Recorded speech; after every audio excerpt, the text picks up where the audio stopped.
What's up, y'all? Welcome back to Icopod. It's been a good minute, but we are back in effect. So let's get ready to do the do. My name is Be Good, and I'm your host. And this is a call-in show. So if you want to represent where you stand with the issues that we're bringing up today, the link is in the description of the video, and it's also in the chat. Um, as we get ready to start taking calls, but before we do anything else, I want to welcome some folks. Um, you know who I want to welcome. All of our Patreon supporters who've been standing with the channel. Um, Give me a minute because I'm still trying to get everything set up here, but I'm sort of out of the habit of getting all this stuff worked out. But yeah, let's get ready to get into it. In the chat, we got Hey Eddie, what's happening? Says hey all. Ambassador LPW, what's up? Says we back. Salutations. Hey Eddie says missed y'all. Indeed. Ambassador LPW says, I've never been so happy to see Norway. Praises up. Let me make sure we're good on Instagram real quick. I got to go live on Instagram. Okay, and we are live on Instagram. Finally, it's been a good minute. Yes, so I was off for the last week. I didn't think I was going to be off for a week. I thought it would be a couple of days. I went down to Florida to visit my dad and to see a couple of folks out that way. And I really do think I'm going to start doing I think I'm going to just do something like a little tour where I just go around from state to state. You know what I mean? No big convention or anything like that. Just, hey, come, let's get together. Let's chop it up. I love that type of action. Had a really good time in Florida, just like I had a really good time in Houston last month. So I might do North Carolina next. Might do Denver. I'm not sure where I'm going to head to next. Decipher, what's up? Says, how was Loso? That's my guy. It was a beautiful time just getting together. You know, I don't get a chance to talk to very many people from the Christian hip hop world that I came from. So whenever I do get a chance to holler at folks, it's always sort of like it's not bittersweet for me, but I'm sure for them, if they're still believers, it's almost like, damn, but I know you from this, but you're still a cool guy, so we can chop it up. But for me, it's all love. And with Loso, yeah, it was all love. Just getting a chance to hang out with him and talk with him about battle rap and just life in general. Hey, Eddie, are you in Denver? Is that where you are? You probably told me that already, but I forgot. But yeah, Denver's one of my favorite places, man. Being a city kid, everywhere I look in Philadelphia, all I see is 2-story and 3-story houses and skyscrapers and all that. Just, getting off the plane in Denver and just the first thing you see is the mountain ridges, and everywhere you go, you see nature and you see culture side by side. And I think if I ever moved anywhere, it would probably either be Denver or Vegas. Those are the two, maybe San Diego, but those spots where you can see culture and nature side by side, it just does something for me. Anyhow, I didn't share it to Facebook. Let me share the link to Facebook real quick. How do I do that? It's been a while. All right, so I see that we're live. I didn't. Okay.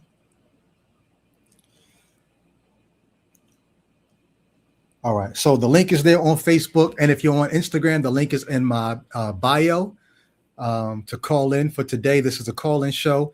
Typically, we're looking for theists, and in particular, Christian theists to call in. My unique Monique is in the house. She says, good afternoon, everyone. Welcome in Reason's name.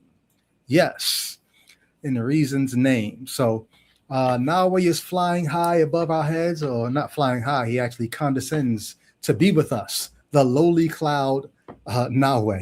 If you've not been paying attention to my Facebook, I told you guys I always do Daily devotionals on Facebook. My devotionals are not to a deity. My devotionals are to humanity. I throw things out there to get us to think. And I say us because I need to think about these things. I have been thinking about these things for years. And I may be just a few steps ahead of some people, many steps behind other people, but I'm on the road journeying. Journeying to what? Journeying toward truth. What can we know about our reality? What can we confidently know, expectantly know about our reality? And the things that we can know, like, oh, we don't have to worry about that anymore. We know that's not true. I think just as much as finding out what is true, part of the journey is finding out what can we discard. We are the kind of beings that the way we function is we get energy from outside sources. We get energy from the sun. We get energy from food. We get energy from just outside, all these outside sources, right? But we don't just get it. We also are looking to conserve it, because the more energy we have to expend, the more we're actually hurting our chances of survival. So this is why we try to take the path of least resistance, because more resistance means more energy. This is why we do things as simple as shortening somebody's name and calling them a nickname that's one syllable instead of their 2 or 3 syllable name. Why?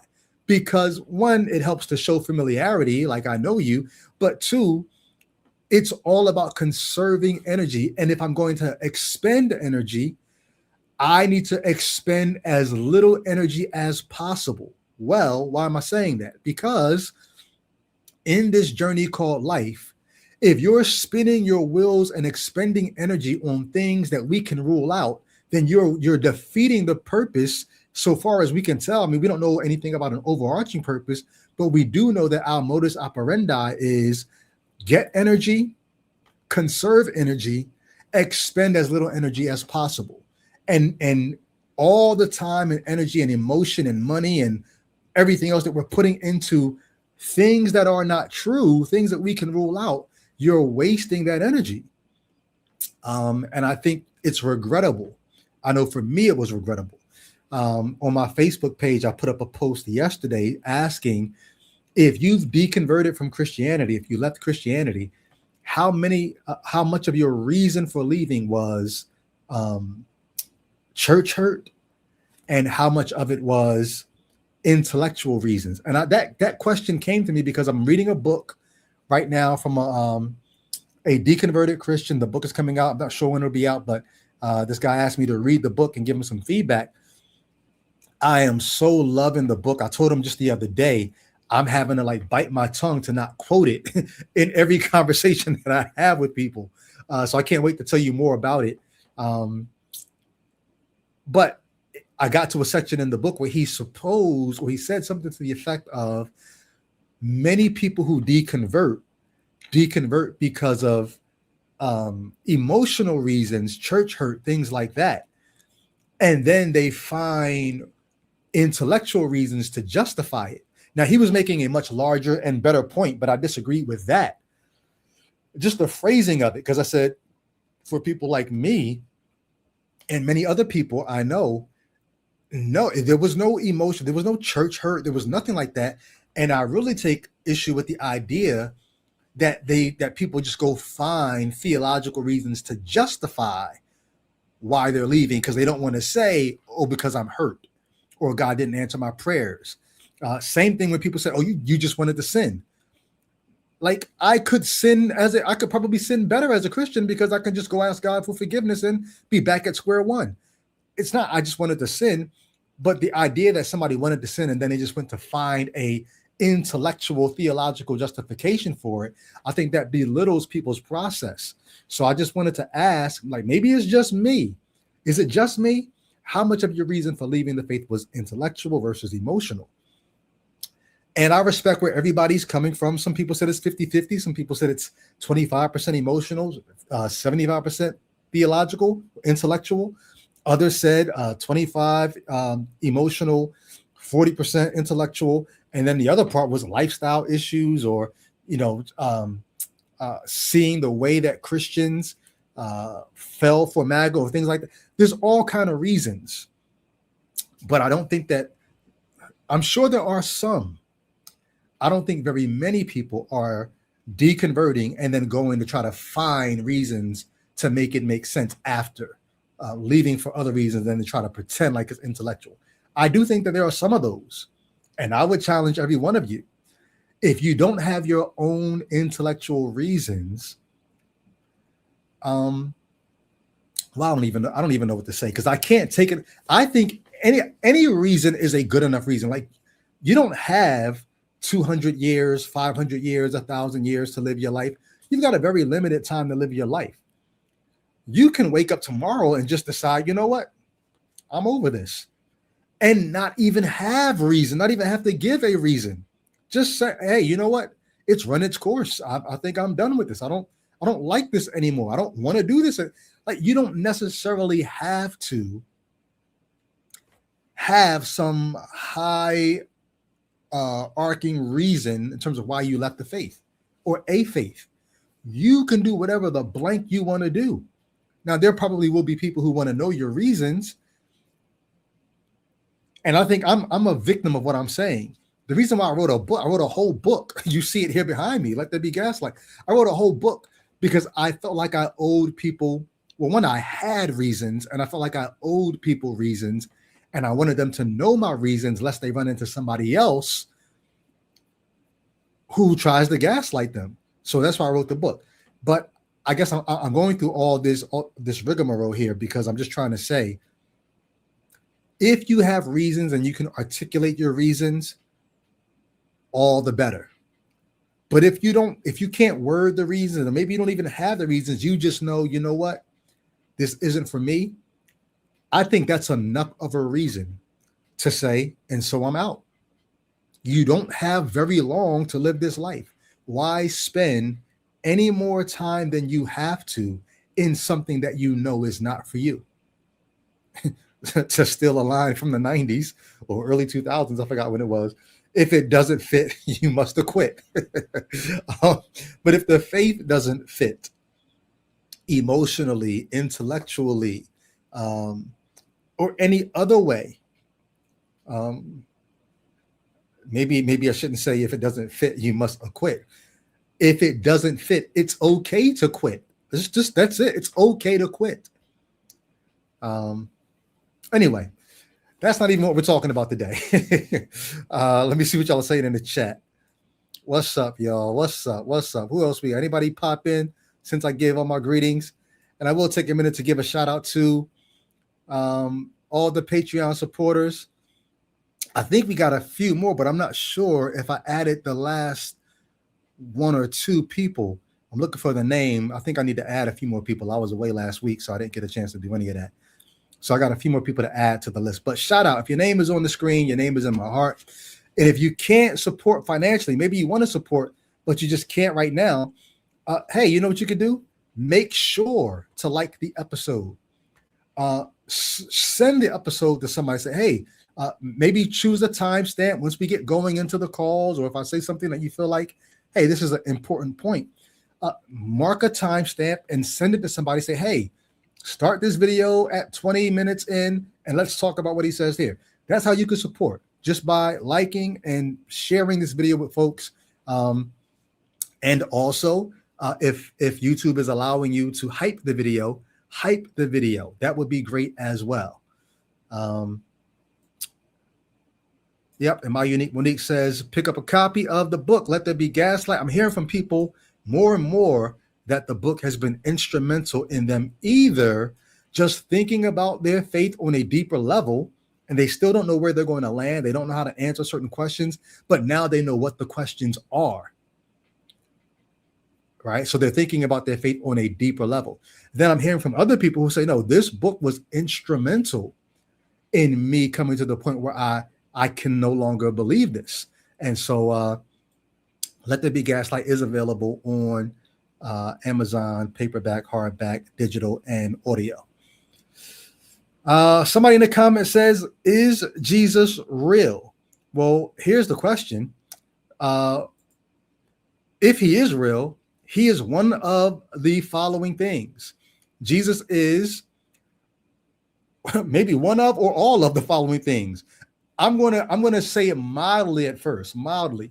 Jesus is at the very least, if he is real, part liar, part lunatic, part legend. If he's real. Now he may not be real. And so we can just say, no, it's all lies. And maybe Jesus wasn't the lunatic, but the people who told us about him have some lunacy, some delusion. And they gave us a legend. If I was a Christian, I would have added a fourth L, right? Taking C.S. Lewis's cue. He's not liar. He's not lunatic. He's not just legend. He's Lord. Or maybe I would have got funky with it and said, no, it's double L. He's a living legend. I would have said something like that as a Christian. I no longer hold that position. I'm not under the persuasion that Jesus, if he lived, that he rose from the dead, that he lives today. But I am willing to stand on this hill and have some verbal fights with folks today. If you think that Jesus is not a liar, please call in. Let's talk about the truth that you think he gave us.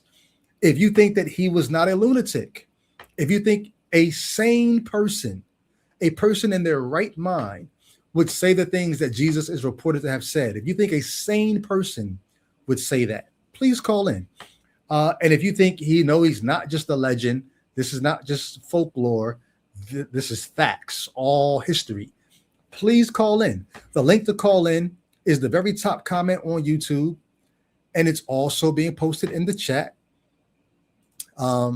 If you're on Facebook, it is the comment posted. Oh, I didn't pin it. Let me pin it on Facebook. I'm sorry.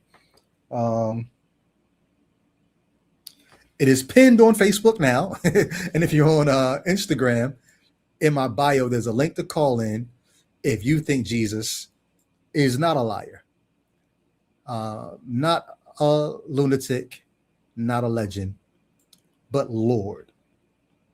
I would love to talk to you. And look, if you watch my show here, I don't curse people out.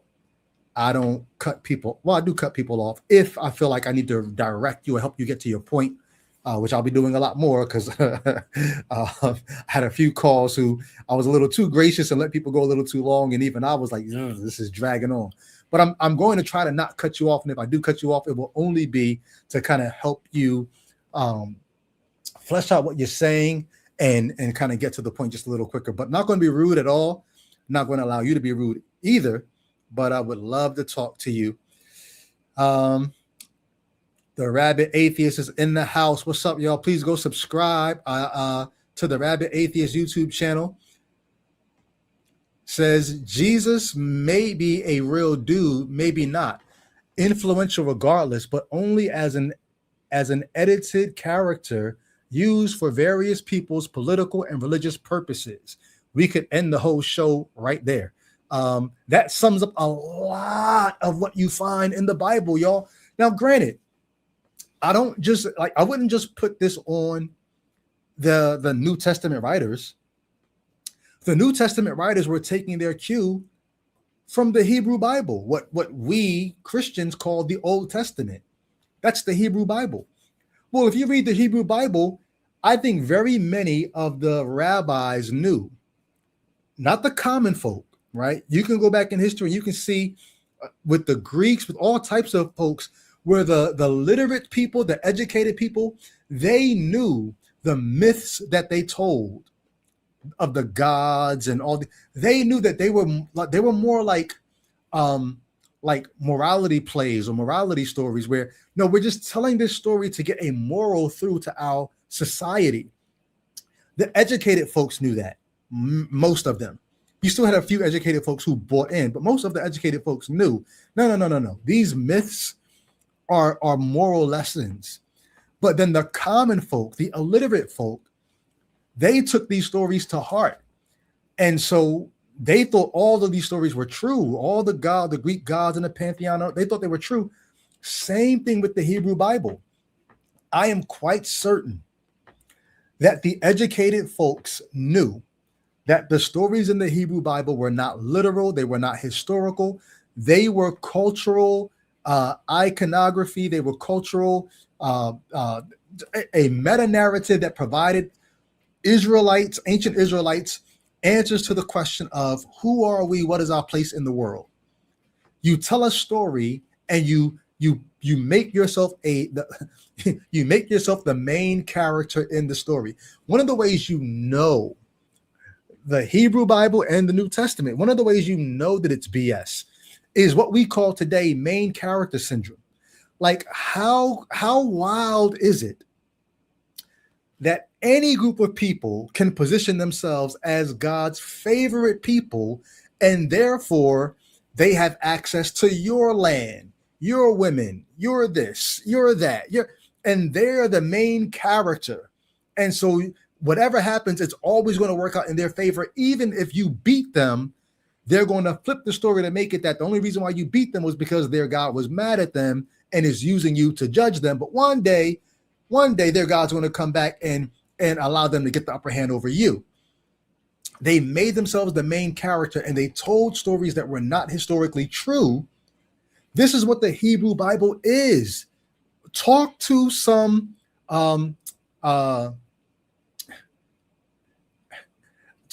Jewish folk who are not believers. They're just ethnically Jewish, but they're not religiously Jewish. And they will tell you how they understand the scriptures. Well, when you get to the New Testament, they just take that same ball and run with it. How can we tell a story? We thought we had a Messiah. We thought some of that stuff in the Old Testament, the Hebrew Bible, those of us who were willing to believe the prophecies, we thought some of that stuff was true. Maybe not all of it, some of it, something was going to happen for us. This Jesus guy made us think he was going to be it. He was him. And then he got killed. Damn, he's not him. But we're going to find a way to spin this story so that the legend is not going to die. There have been other would-be messiahs who they got taken out and their legend just fell. For some reason with Jesus, and he's not the only one. He's the only one whose story lasted this long. There were other people who their story lasted a while after they died or after they failed as well. They had cult followings, but Jesus' cult following caught on. And we just happen to be stuck with the cult following that caught on, the legend that caught on. But someone, Jesus or his biographers, someone was lying. And someone had delusions of grandeur, which I'm going to say it's lunacy to think that this person was God or the Son of God. And if this person thought that about himself, this person is a lunatic. So I won't say much more. I'll wait for an interlocutor, someone to maybe take offense or take issue with what I'm saying and say, hey, I want to find out why. What, Brady, what do you think Jesus lied about? What did he say that was so representative of a lunacy? Why are you saying he's just a legend? I get people all the time telling me, no, like he speaks to me. He walks with me. I hear him. And I struggle because I'm like, even when I was a Christian, I don't know if I would have said he speaks to me. I would have said he leads me maybe, or internally, like that. Still small voice. Somebody on my Facebook page today, there was somebody who yesterday said, Jesus speaks to me in a still small voice. And a woman responded to him and said, that still small voice is the same voice you hear in your head saying, I gotta pee. And I laughed so hard and so loud at that because it was so like, no, like you've got a still small voice in your head all day long. How do you distinguish between that still small voice and the voice telling you you're hungry, or the voice telling you gotta pee, or the voice telling you you should go to the gym? Like how do you distinguish between the two? If he's not going to speak audibly. I did another post last week about God speaking audibly. So I encourage you, if you're not following me on Facebook, go there. That's where most of my thoughts and conversations and sort of kind of poking agitating to get people to think happens there. But theists, Christians, where you at? Call in. Let's talk. Let's chop it up. Let's reason together and see how far we can get. I do want to talk about a few Bible passages and just see what you think about them, and maybe you'll share some with me. Ambassador LPW says that still small voice is their bias speaking, and all of us have bias. Bias is really just what are you most comfortable accepting? And like I said at the top of this show, we're looking for the path of least resistance. And so if I've got to change my worldview, if I got to change the way I'm seeing myself, if I got to change, like that's a lot of work. Intellectually, it's a lot of energy. I'm going to take the path of least resistance. And a lot of times our bias is towards that, towards what's going to cause me to do the least amount of work. And so your reasoning is going to be biased. It's not that you're choosing what to believe, it's that you're settling into what's the most comfortable thing for you at the moment. Just keep believing what you've always believed. Whereas the deconverted person, even the deconstructing person says, you know what? As uncomfortable as it is, I'm going to do maybe not the work. I'm going to do some of the work to think through some of this, to get a position that doesn't leave me looking so crazy out here, talking about the earth is, 6,000 years old or, whatever. I'm going to do the work to get a more intellectually defensible position. But a lot of times when people deconstruct, here's why I don't like deconstruction. I'm just gonna be honest with you. Deconstruction, if that's all you're up to, deconstructionists are committed to not demolishing. You're going to deconstruct with the idea, be careful, be very gentle, because you might need that piece in which you're going to rebuild. Or don't touch the foundation. I remember I was talking to some of my friends in Tampa, and one of them asked me, like, hey, do you ever talk to the guys from Cross Movement? And I was recounting one of my last times when I flew down to North Carolina when they were all living there. Not all, Ambassador, True Life, Tonic were all living there. I flew down and I met with each one of them individually. And when I met with one of them, see if you can guess which one. When I met with one of them, they said to me, and I started telling them, about the process, and I've been struggling with my faith and all this. And one of them said to me, hey, whatever you do, just what did he say? Just don't, something like just don't forget or don't deny or don't get rid of something. Don't something Jesus. Don't erase Jesus, or don't deny Jesus, something like that. And it was so, like, for me, it was almost like, damn, bro, you don't even understand. Like, you can't go into this process saying, okay, I'm going to deconstruct this, but what I'm not going to do is I'm not going to deconvert. That's not an honest inquiry. You have to go into the inquiry saying, I'm going to search for evidence. I'm going to consider the evidence, and I'm going to follow the evidence wherever it leads. Now, that's hard because you spent 10, 20, maybe 30 years of your life saying, I have decided to follow Jesus. And so you're going to follow him no matter what. And so when you go into your deconstruction, you still have that in your mind. I'm going to follow Jesus. I may not follow the same church, or I may not believe in dispensationalism anymore, or I may not but I'm still going to follow Jesus. If that's how you're going into it, I can't tell you what to do. Cool, you do that if that's what you want to do. But that's not an honest inquiry. An honest inquiry says, I'm going to follow the evidence wherever it leads. And if it leads away from Jesus, I'm following the evidence. So one of the things that encouraged me in my process was, I said, I'm following the evidence where it leads. All truth is God's truth. So if it leads me away from Jesus, like at some point I got to turn back to God and say, well, damn, it's your fault. You let me stumble upon this evidence. You allowed me to see these things, and it's not adding up for the Bible. So, like, what am I supposed to? Am I supposed to? Now, I can only imagine the Christian response, right? The Christian response is something to the effect of God's ways or thoughts are higher than ours. So you can't make God fit into your little box. But even if I were to take my Christian mindset a little further, I would say, but he did give me this mind, right? And I wasn't an unbeliever at this. I didn't have an unrenewed mind.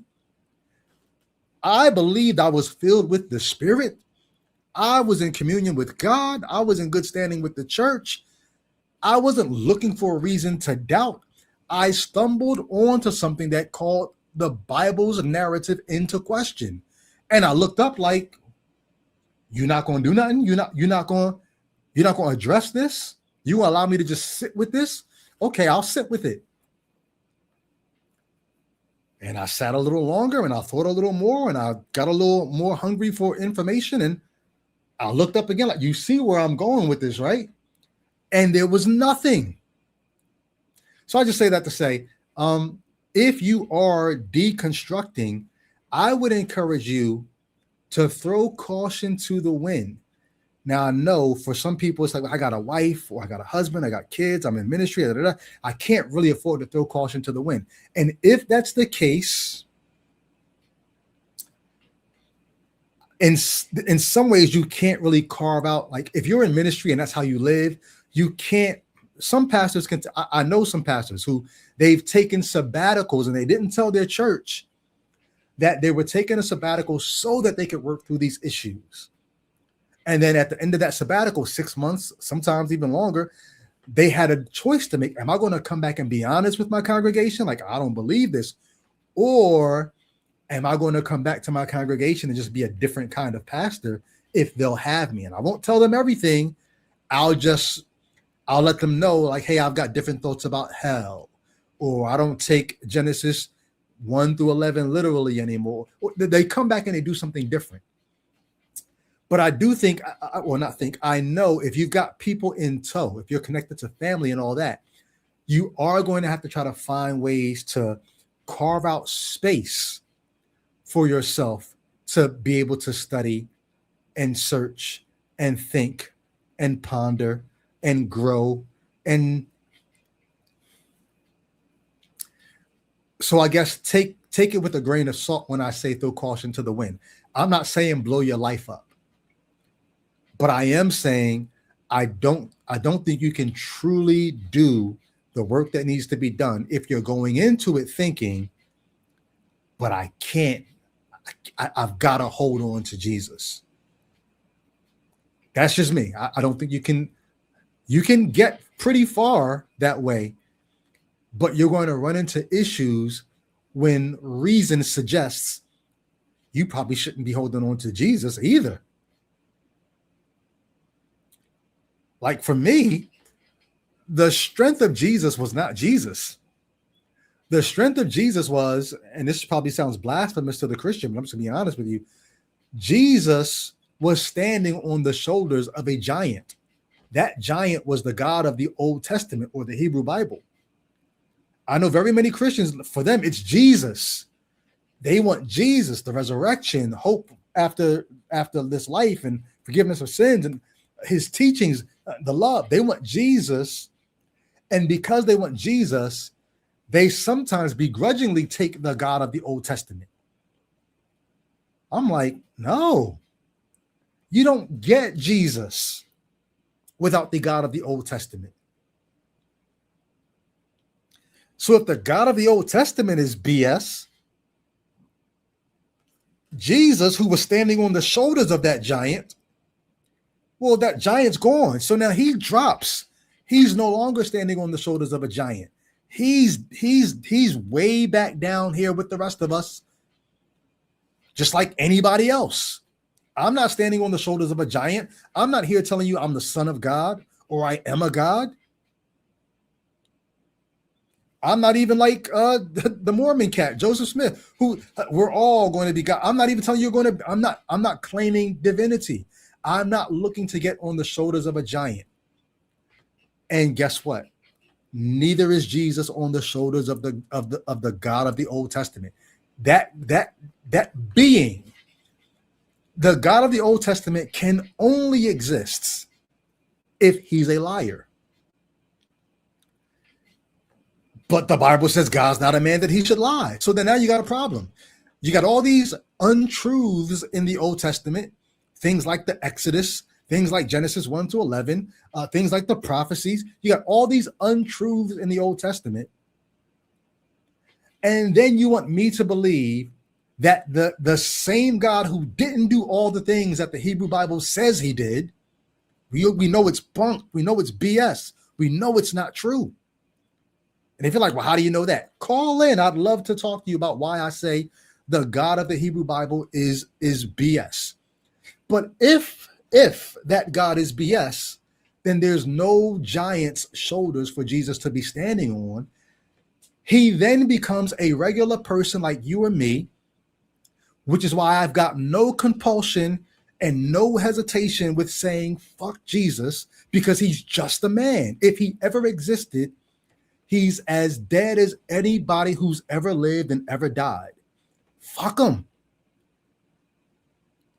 Now, if he never claimed to be God and people put those words in his mouth, then no, I'm not saying fuck him, because maybe he was a real good dude and he's got a bad rap. He got a bad rap by people trying to give him a good rap. And so fuck the people that lied on him. But no, Jesus is still that bull because he was a good teacher and maybe he didn't say some of the things that whatever. But if he said the things that people said he said, which I kind of doubt a lot of it, and I would love to get into those scriptures why today. But if he said the things that people say he said, then fuck him. What, you're telling me you're the God of the universe? Bro. Like, what are you talking about? You got brothers and sisters. Like, what are you talking about? You ate, you slept, you shit, what are you talking about? So if he's not standing on the shoulders of a giant, to hell with him. Or heaven, they're both fictional places. He can go wherever he wants to go. Heaven, hell, the ether, whatever. If he's not standing on the shoulders of that giant, and I'm saying that giant doesn't exist. So there's no height for Jesus to rise above the fray of regular men. Now, there are men who rise above the fray because they do great things in history, but they're still men. They're still men. Jesus is part liar, part lunatic, part legend. If you disagree, call in. Set me straight. Or if I can't be set straight because I'm just so obstinate and stiff-necked, maybe set one of my listeners straight. There's a whole crew of people here in the chat chilling, waiting to be set straight. Mythos Boy is here. He says Jesus is the ultimate replacement theology. But if you think not, maybe you could call in and say something that'll make Mythos Boy say, damn, I shouldn't have said that. Maybe I should take that back and seek this Jesus out a little more, because maybe I missed something. So even if you feel like, nah, Brady's a lost cause, there are people watching this. There are people who are going to see this, who you might be the one who could call in and help save a soul.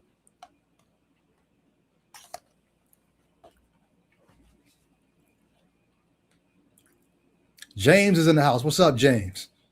James says, to be fair, he only claims to be God in John. Well, you get some biblical scholars who will look at the things in Mark and Luke, and they'll say, no, Mark had coded ways of implying Jesus is God. The Son of Man forgave sins. Who can forgive sins but God? When Jesus says, take up your bed and walk, and they're like, who is it? No, Jesus said, your sins are forgiven. And they were like, who does he think he is to forgive sins? Only God can forgive sins. Jesus said, hey, just so you know, the Son of Man has that kind of power. I'm going to do the thing that you think is harder. I'm going to do that.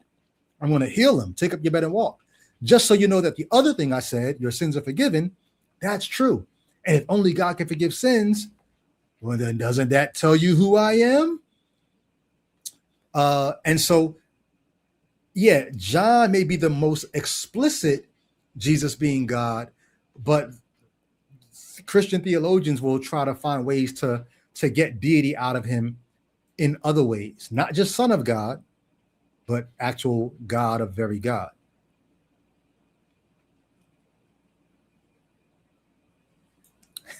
Mythos Boy sent in a super chat, hoping that somebody could call in, and he says, "Save me, people, save me." Even if you think he's mocking, what did Paul say? Was it Paul or Jesus? One of them said, "Hey, even if they're doing it in jest or if they're mocking, as long as Christ is preached." So don't even let his. If you think, "Oh, he's mocking us, I'm not going to call now." Your holy book says, "Hey, as long as Christ is preached." So don't let the mocking make you. Maybe he's not mocking. Maybe he's thinking. He might be really saying, like, "Hey, if you can, please save me." But even if he's mocking, your faith tells you that that shouldn't stop you from calling in, as long as Christ is preached. So theists, where are you at? I asked you all to go and subscribe or follow whatever you do on TikTok so we can get the TikTok numbers up. I haven't even gone back to check TikTok because I've been on vacation and just doing other things. But on TikTok, I'm going to put my TikTok screen name in the chat.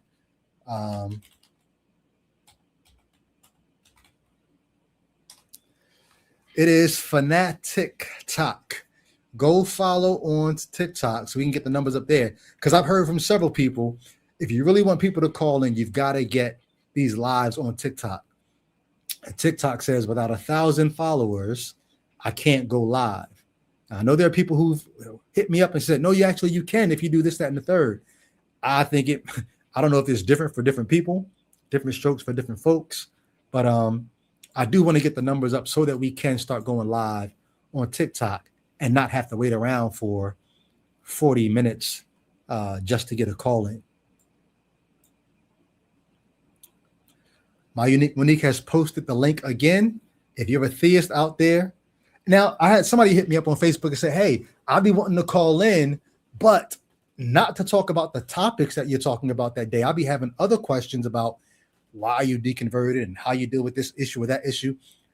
If you're not calling about the actual topic that's on today, but you do have questions about my deconversion, my reasons, my claims, otherwise, and you want to call and talk about something that's just adjacent, but it's not this, the line is open for you too.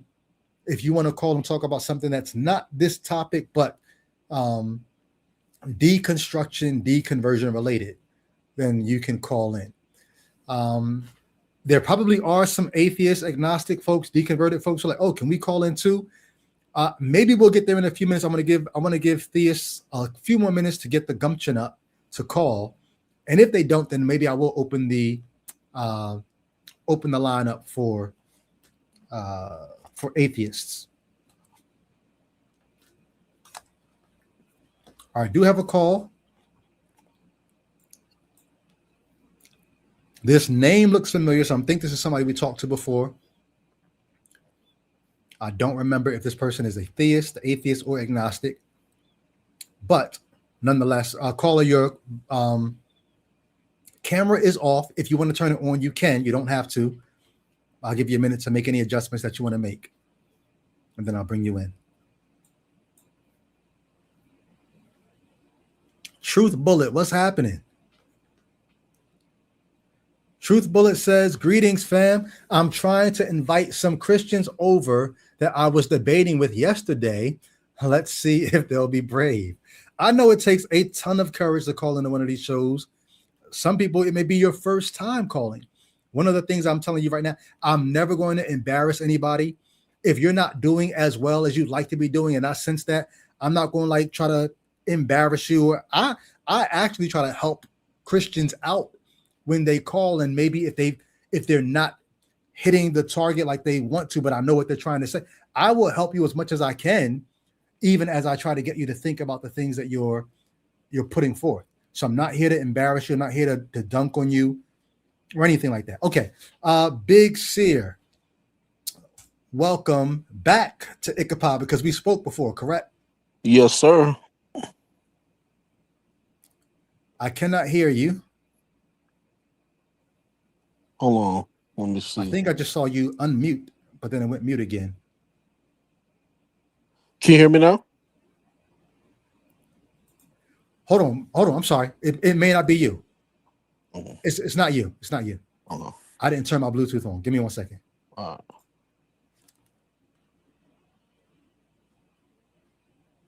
Can you hear me? 1 second.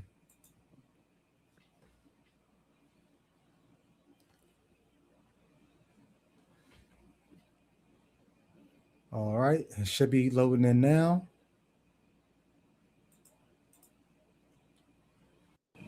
Okay, Big C, say something else. Yes. Can you hear me? Yeah. Yes, sir. Sorry. Um, Okay. so remind me, we spoke before, correct? Yes. About the bad parents and all that. Okay. I'm not going to remember the convo off top, but please remind me, are you a theist, atheist, agnostic? Where are you at with the God question? Definitely a theist, a Christian theist. Christian theist, and you know my questions if you called him before. Is the Bible the word of God to you? Yes. Is it infallible or inerrant? Y- Yes, in the sense of the spiritual teachings that it has. Yes. Okay, good stuff. Good stuff. So my claim, first of all, how you been?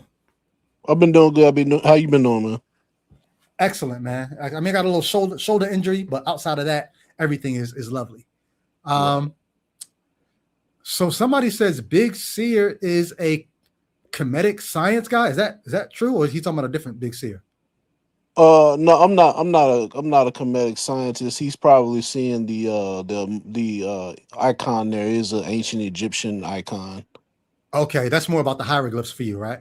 Mm-hmm. Okay, I had a feeling. Okay, so let's dive into it. The claim: Jesus is part liar, part lunatic, and part legend. I'm going to assume you disagree, but you talk to me. Tell me where you're at with that. So I believe that for me, he's definitely a legend. I Hmm. see him as God in the flesh, in the sense that there's the Father, Son, and Spirit, and Hmm. he is the Word of God, and so that's my belief. Okay. Uh, he is the Word of God, the second person of the Trinity, and Hmm. you said he is a legend. Yes, So you understand what the word legend means, right? in the sense, like, yeah, like he's high and lifted up. That's how I look at it. Legend is an unverified story passed Mm-hmm. down via tradition. Matter of fact, let me make sure I got yeah, unverified traditional story passed down through generations. Um I guess there's a second definition. A you could say a legend is somebody who is like like an admirable person in a certain culture. So I guess you mean Hmm. the second version of those, not the first version. Right. Okay. I mean legend in the first sense, like unverified. Well, first of all, do you think that the stories about Jesus are verified? And how would you verify them? Like, how would you verify that Jesus rose from the dead? Well, there was kind of like what Philip Anthony Mitchell stated, that there were 400 people. Um, he mentioned that there were people that saw him after he died. Now, here's the thing. Hmm.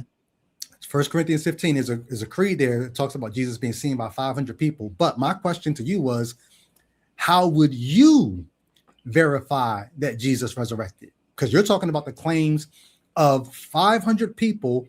2,000 years ago. You can't verify that. Right. So how would you verify that Jesus rose from the dead? For me, the question of religion for me is all based in my personal experience. Like, that scripture, it talks about experience is the teacher of fools. So for me, I can rely on my own personal experience of how I came to the conclusion that Jesus is Lord, in my own personal life. Right. So, but here's the question, and I would like Mhm. you, if you can, try to see if you can answer this question. Because Mm-hmm. having experiences and coming to conclusions is cool. But what I asked is, how would you verify? And maybe we need to spend some time talking about what it means to verify. Mm-hmm. Verify is giving evidence that uh, the most likely logical conclusion is this is true. So Mm-hmm. how would you verify? Like, what's leading you to say that this is the most likely, most probable? Matter of fact, if you're going to call it verification, it's almost it's beyond probable. It's it's undeniable by all the means that we use to verify or deny things. This happens to Mm-hmm. be undeniable based on the ways that we verify things. How would you Mm-hmm. verify that Jesus rose from the dead? So I had a former pastor, Pastor Carl Foster. He used to be my pastor, and he mentioned Yo, one hold on, time. wait. Carl Foster? Yes, I know him. yeah, he's a producer. He was a producer, and and I've worked with him many times. Now wait. Now wait. Mhm. How could I verify to you that I know him? I'm sure you probably have come across him because of the music and all that. But how can I verify that I know him to you? Such that you would say you probably do know him because of like what could I do or say that would make you say, yeah, Brady does know Carl Foster? How can I verify to you that I know him? You could name someone else familiar. If you spend any time in Metro Atlanta area where Mm-hmm. he was, we may have come across some of the same people. That's Okay. a form of it, you know. Okay. So I can name somebody that also knows him. Would that Hmm. verify that I know him? It could. Would it be high evidence or low evidence? If I name somebody else who went to his church, would that be high evidence or low evidence? I would say high evidence because Okay. if you mention somebody with a specific name, Mhm. that I may have come across them as well. You see. What if I mention somebody that I say this person produces with him and you never met the person? Would that be verification to you?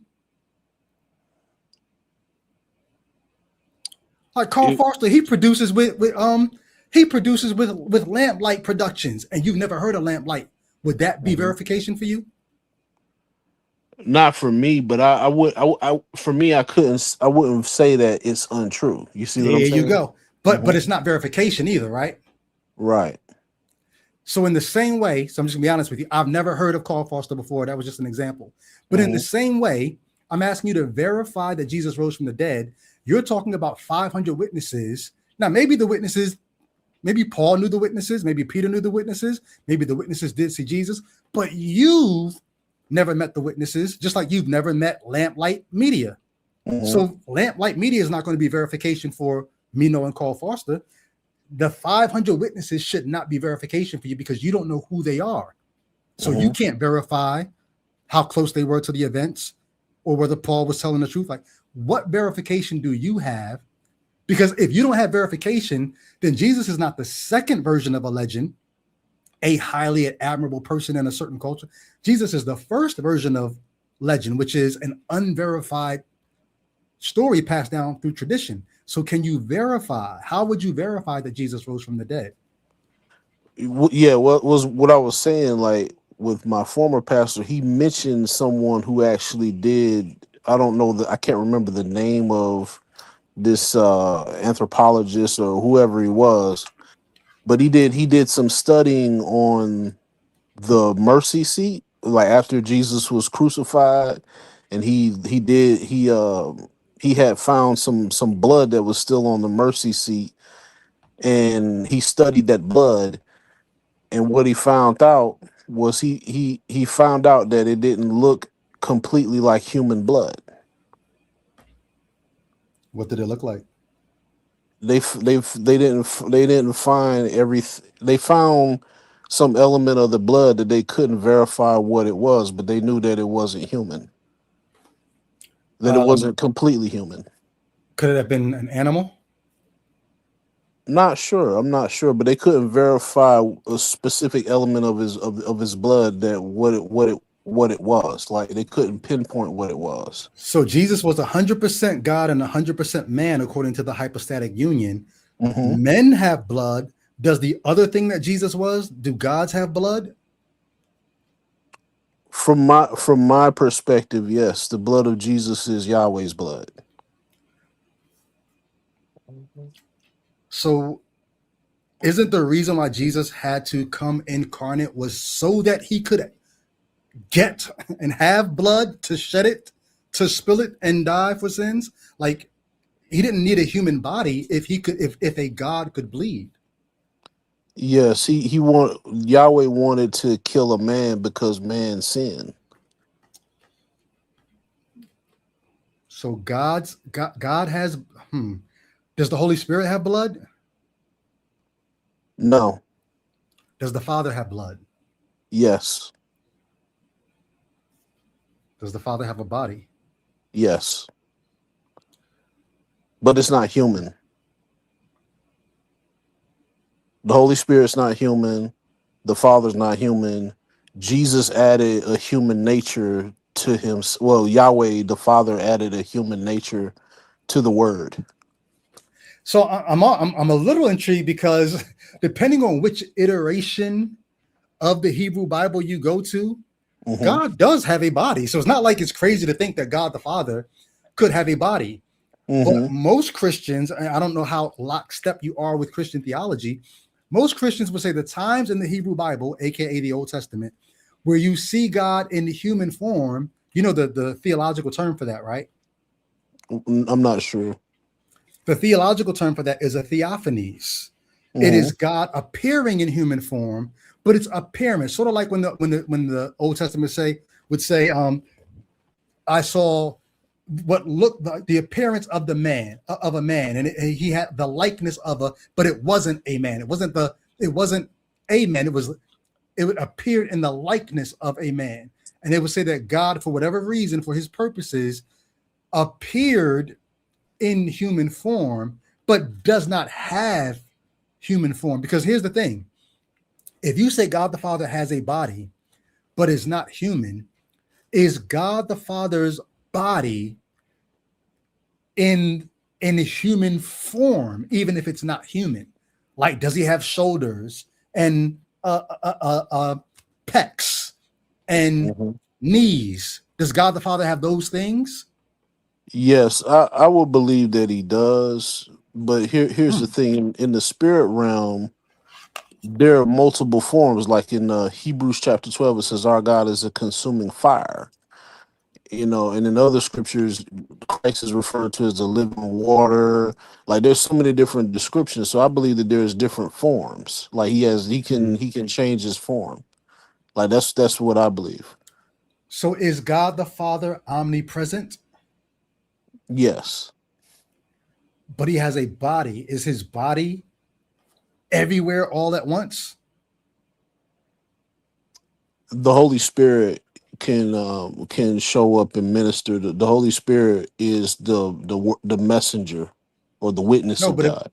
if God Mhm. the Father is omnipresent, that means there's nowhere where God the Father is not.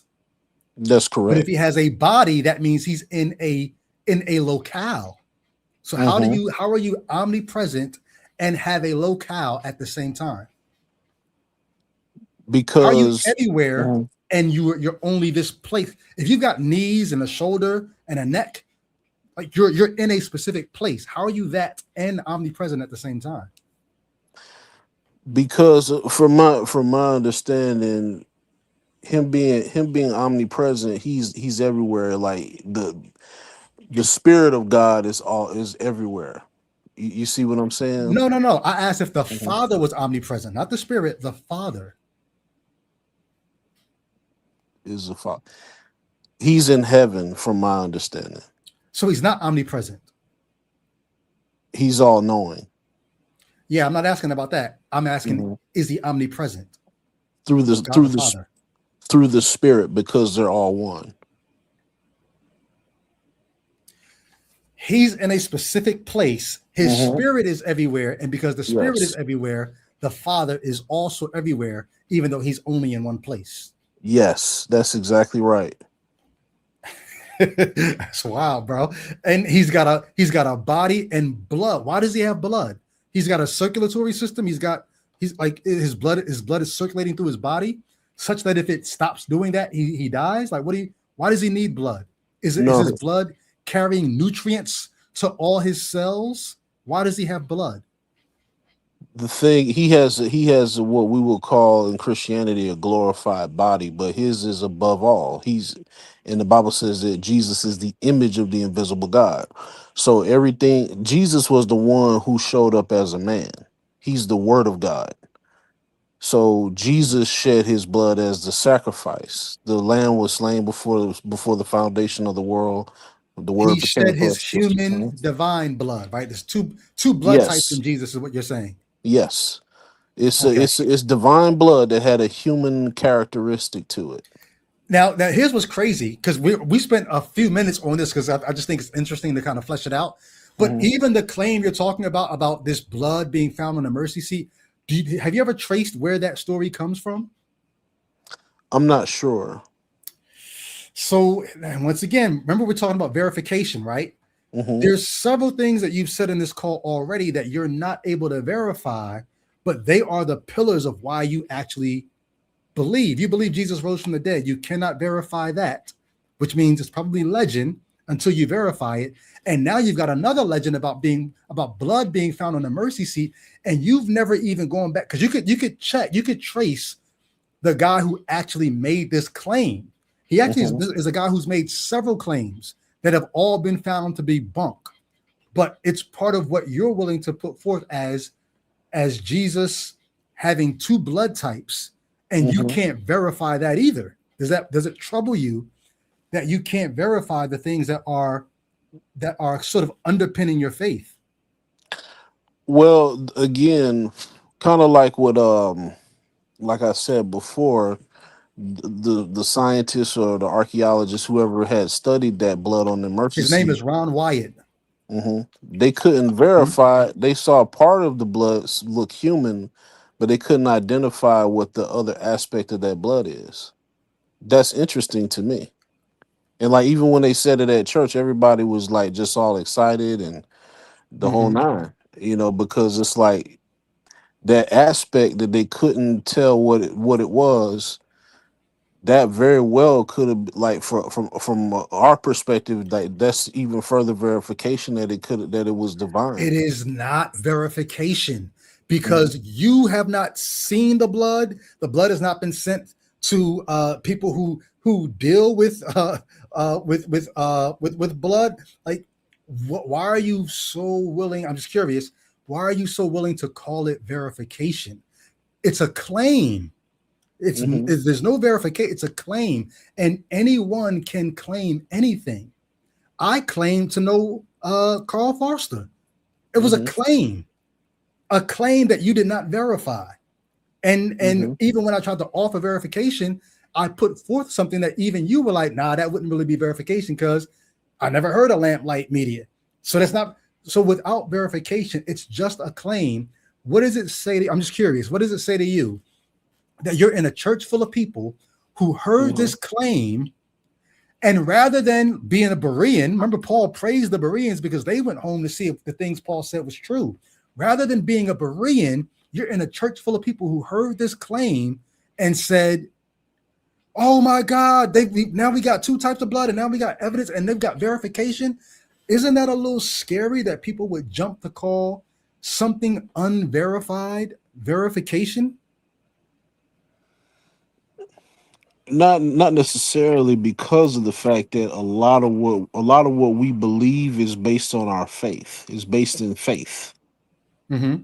You see what I'm saying? It's not necessarily based in Yeah, um I get it. let me you understand, let me go look at the evidence. Now there is some evidence because I have heard of there was a guy who unfortunately passed away. It was a Pastor Brody. And during one of his sermons, Yo, he I know mentioned him. I'm just playing. Go ahead. he mentioned that there have been 20,000 archaeological digs that correspond with some things in the scriptures. So those are what his Now, words what do you are. think, based on what we've already been through, what do you think I would say to that? What's his evidence for that? Yeah, it's a claim. Where's the Hmm. verification for that? It's a claim. Now here goes a question that people like me, skeptics in the skeptic community that I'm a part of. Here goes Hmm. one of the questions we ask people that say some of the things that you just said. Because Hmm. you said the things that we believe as Christians, a lot of it is based on faith. Even though there Hmm. are rumors that there's evidence, there's claims about evidence, a lot of it's based on faith. But here goes the question. I really would like you to think about this. And I don't even know if you could fully think about it now. You might need some time Hmm. later, but I'll ask it to you. Is there anything that cannot be believed by faith? I would say no. Right. So you could use faith to believe anything, which means if you could use faith to believe anything at all, no matter how outrageous or ridiculous, this is Yahweh, right? The talking cloud up above my head. This is the Hmm. God Yahweh, the talking cloud. Do you believe that Yahweh is God? No. But you could use faith to believe that, couldn't you? Yes. Because you could use faith to believe anything. So the question becomes, if you can use faith to believe anything, why use faith to believe anything in particular? Why would anyone use faith to believe that Yahweh is God? Why would anyone use faith to believe that Jesus rose from the dead? Why, if you could use faith to justify anything, what would make it worth believing? The thing is, part of what would separate Christianity apart is that there have been artifacts and things that have been found. Like there have been Like what? there was an article that came out some years ago talking about how they found pieces of the Ark of Noah's Ark. Pieces of the Ark have been found, and just things You like can that. you can take me out of this conversation and have it with yourself at this point because you already know what I'm going to say. Verify that. It's a claim. And Mhm. somebody else just said it the same time. I bet he didn't verify that. Because here, everything that we're trying to do is in reason's name. Mhm. Anybody can make a claim. It's not necessarily even unreasonable to give me all the claims. But Mhm. then once I hear the claims, what I want to know is, hmm, if I can use faith to believe anything, why should I use faith to believe anything? Because maybe, even though I could use faith to believe it, maybe I shouldn't use faith to believe it. And so, most of the things that you've said in this call, whether it be pieces of the ark or the mercy seat or the 400 or 500 witnesses, they're claims with no verification. And I'm going to suggest to you that without verification, they do not deserve your faith. They do not deserve your trust. Yeah. But I mean, like I said, I mean, there are people who have done studies such as a Gert Muller, and there have been I have some of his information as far as like I've got one of his books here, Mhm. and so it's just like there are things that have been found that are tangible. You know what I mean? How do any of the things that have been found, whether it be the ark, the Hmm. mercy seat, are any of those things like do they really anchor your faith, or is your faith anchored by something else, like personal experience? Like what anchors your faith? Yes, it's for me. It's for me. I've experienced my God for myself, and Mhm. that's so for me when I do come across information that talks about physical evidence and things of that nature, it's like for me there's already a knowing, because it's like, Mhm. okay, I've experienced this in my life. Mhm. To I didn't just like blindly come to the conclusion of Jesus as being Lord. There's reasons in my personal life of how I came to that conclusion. Mhm. You know, Okay. Do you think Jesus is a truth teller or a liar? a truth teller. Yeah. Name me some or maybe one truths that Jesus has told, if you can think of any. I would say the claim of him dying on the cross, that would be one thing, or that he was going to die for our sins, that kind of thing. How do you know that he said it before it happened and that people didn't just like they Jesus got caught slipping. They thought he was going to become king. He got killed by Rome, and then some of his followers put the words in his mouth, retrojecting it into the past to make it look like he predicted it, so that he didn't look like a failure. So, like, if a woman breaks up with me, and I go to my Hmm. friend and say, "Hey, guess what? I was going to break up with her anyway." No, I wasn't, but I don't want them to know that. So I tell them a story about what my intentions were to make it seem like I wanted this to happen. How do you know that Jesus' followers didn't put those words in his mouth and retroject them into the past? Have you verified that? I have not. So, in other words, the idea that this Jesus is a truth teller because he said he was going to die and then he died, you haven't really verified that. So, can you tell me anything that you can say? He said this, and then we know it's true. And part of it is there been one of the things that I've been thinking about is Mhm. that there have been people who have died or been verified to have been dead, and they've gone to the spirit realm and they've talked about seeing his nail scarred hands and where the Romans pierced him, and all of these different things. And to I think that's something there too, that there have been so So many of these testimonies like that. we're back to the chorus because everybody who's watching this here is saying no one's verified that. Like that's the chorus of the song that we're singing. Everybody who's watching this is singing that part of the chorus. Hmm. People die, they flatline, we lose all ability to get brain signal from them.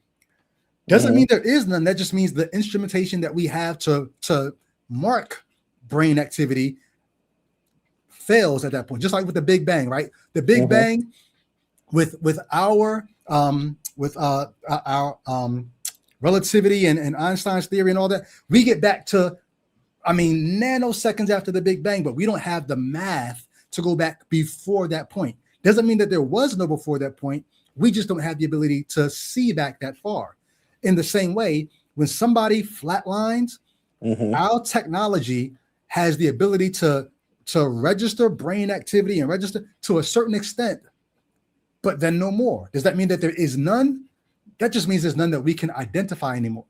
But that doesn't Hmm. mean that somewhere in the whether in the few seconds before they lost that brain activity or the few seconds when it came back or in the time that we can't register it, it's still happening. It's just so small, so infinitesimal that we can't register. There might still be some brain activity. And in that time, the brain is flashing things from their life.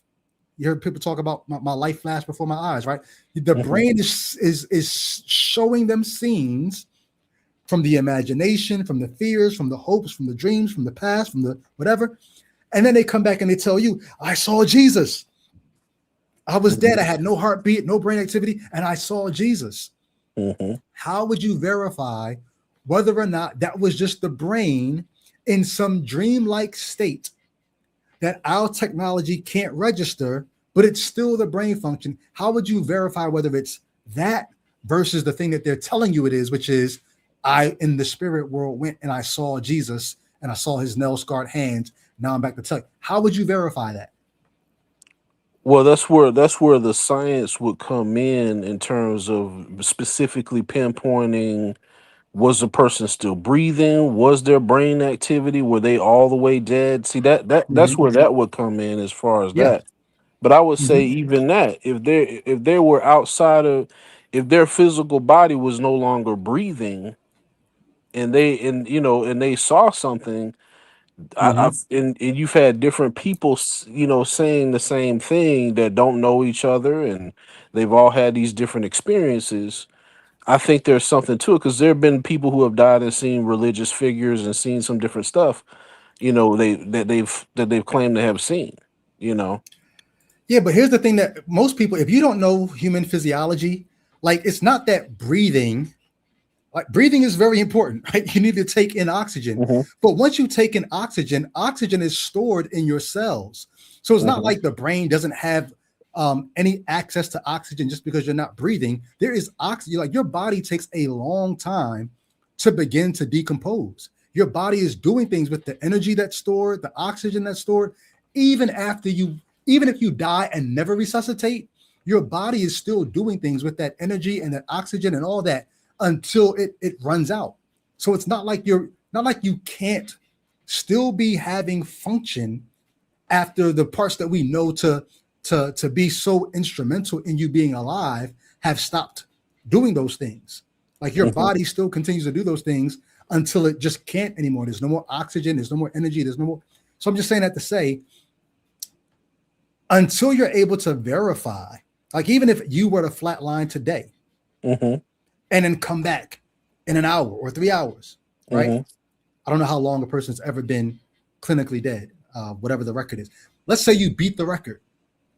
How do we know that the things you saw when you were quote unquote dead are not things that you saw in the few nanoseconds before you actually totally lost all bodily function? Hmm. Or things that you saw just as you came back into body? How do we know that that's not when those things happen? Well, again, that's where the science and people who study, Mm-hmm. um, I guess you would say near death experience or actual death experiences and things of that nature. That specific data on that's where that would come in. Like for me, I'm a little bit different in the sense that I don't discount science. Like I Mm-hmm. remember on a previous episode you mentioned about evolution, about humans having a great ancestor and all that. To me, I see how it all kind of corresponds Mm-hmm. with the scriptures in the sense that um science talks about a genetic Adam and a genetic Eve, and there were more hairy humans. They talk about Australopithecus and all that. To me, those things don't necessarily. That's not necessarily against what the scriptures are saying. That doesn't discount it as It far as is what I'm if you thinking. take the scriptures literally. Right. Well, but remember, the scriptures are a spiritual text, so it could be talking about things that have happened in the spirit. Yeah, for that, for me, this for me. If it's a spiritual text, then God needed to talk to us spiritually. Once you start talking human language, you need to make Hmm. some human sense. For me. But let me Okay. give you this. Hmm. Um, let's say, okay, Jesus did say some true things. Let's go as far as to say Jesus said he was going to die and he Hmm. was going to raise himself up in 3 days, and then that happened. In that sense, we can say, so he told the truth. I'm going to give you that one. Let's say Jesus told the truth about that. Let me ask you Hmm. a question. How many lies does it take to make somebody a liar? Just one. Just one. So if Hmm. we can come to one thing that Jesus said that was going to happen and it didn't happen, would you then say, maybe he is a liar? For me, I would have to. For me, remember, like if it's talking about things that happen in the future Hmm. In Christianity, we'll look at that as it is something that's being could be foretold into the future, like the second coming. The second coming hasn't happened yet, but that doesn't it still could happen. So many things that the Bible said was going to happen in the latter days, we see it happening all around. Well, So I here's see the it. thing. Hmm. Here's the thing.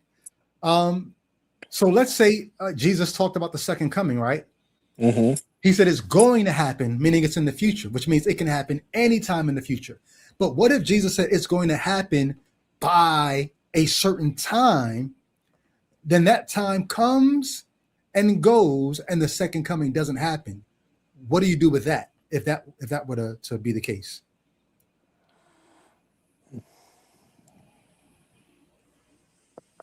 I mean, if that were to be the case, I wouldn't call him a liar. I'm gonna tell you why. Hold on, Because hold on, hold on, hold on. As you tell me why, I want you to keep in mind that you just said it only takes one lie to make somebody a Mhm. liar. So with that in mind, tell me why that would not make him a liar. Because again, this is only from my perspective. I believe everything that he says is perfect. I believe that he cannot lie. That he doesn't have the ability to tell lies. That's my personal belief. Okay. Um, so in Matthew 16, Hmm.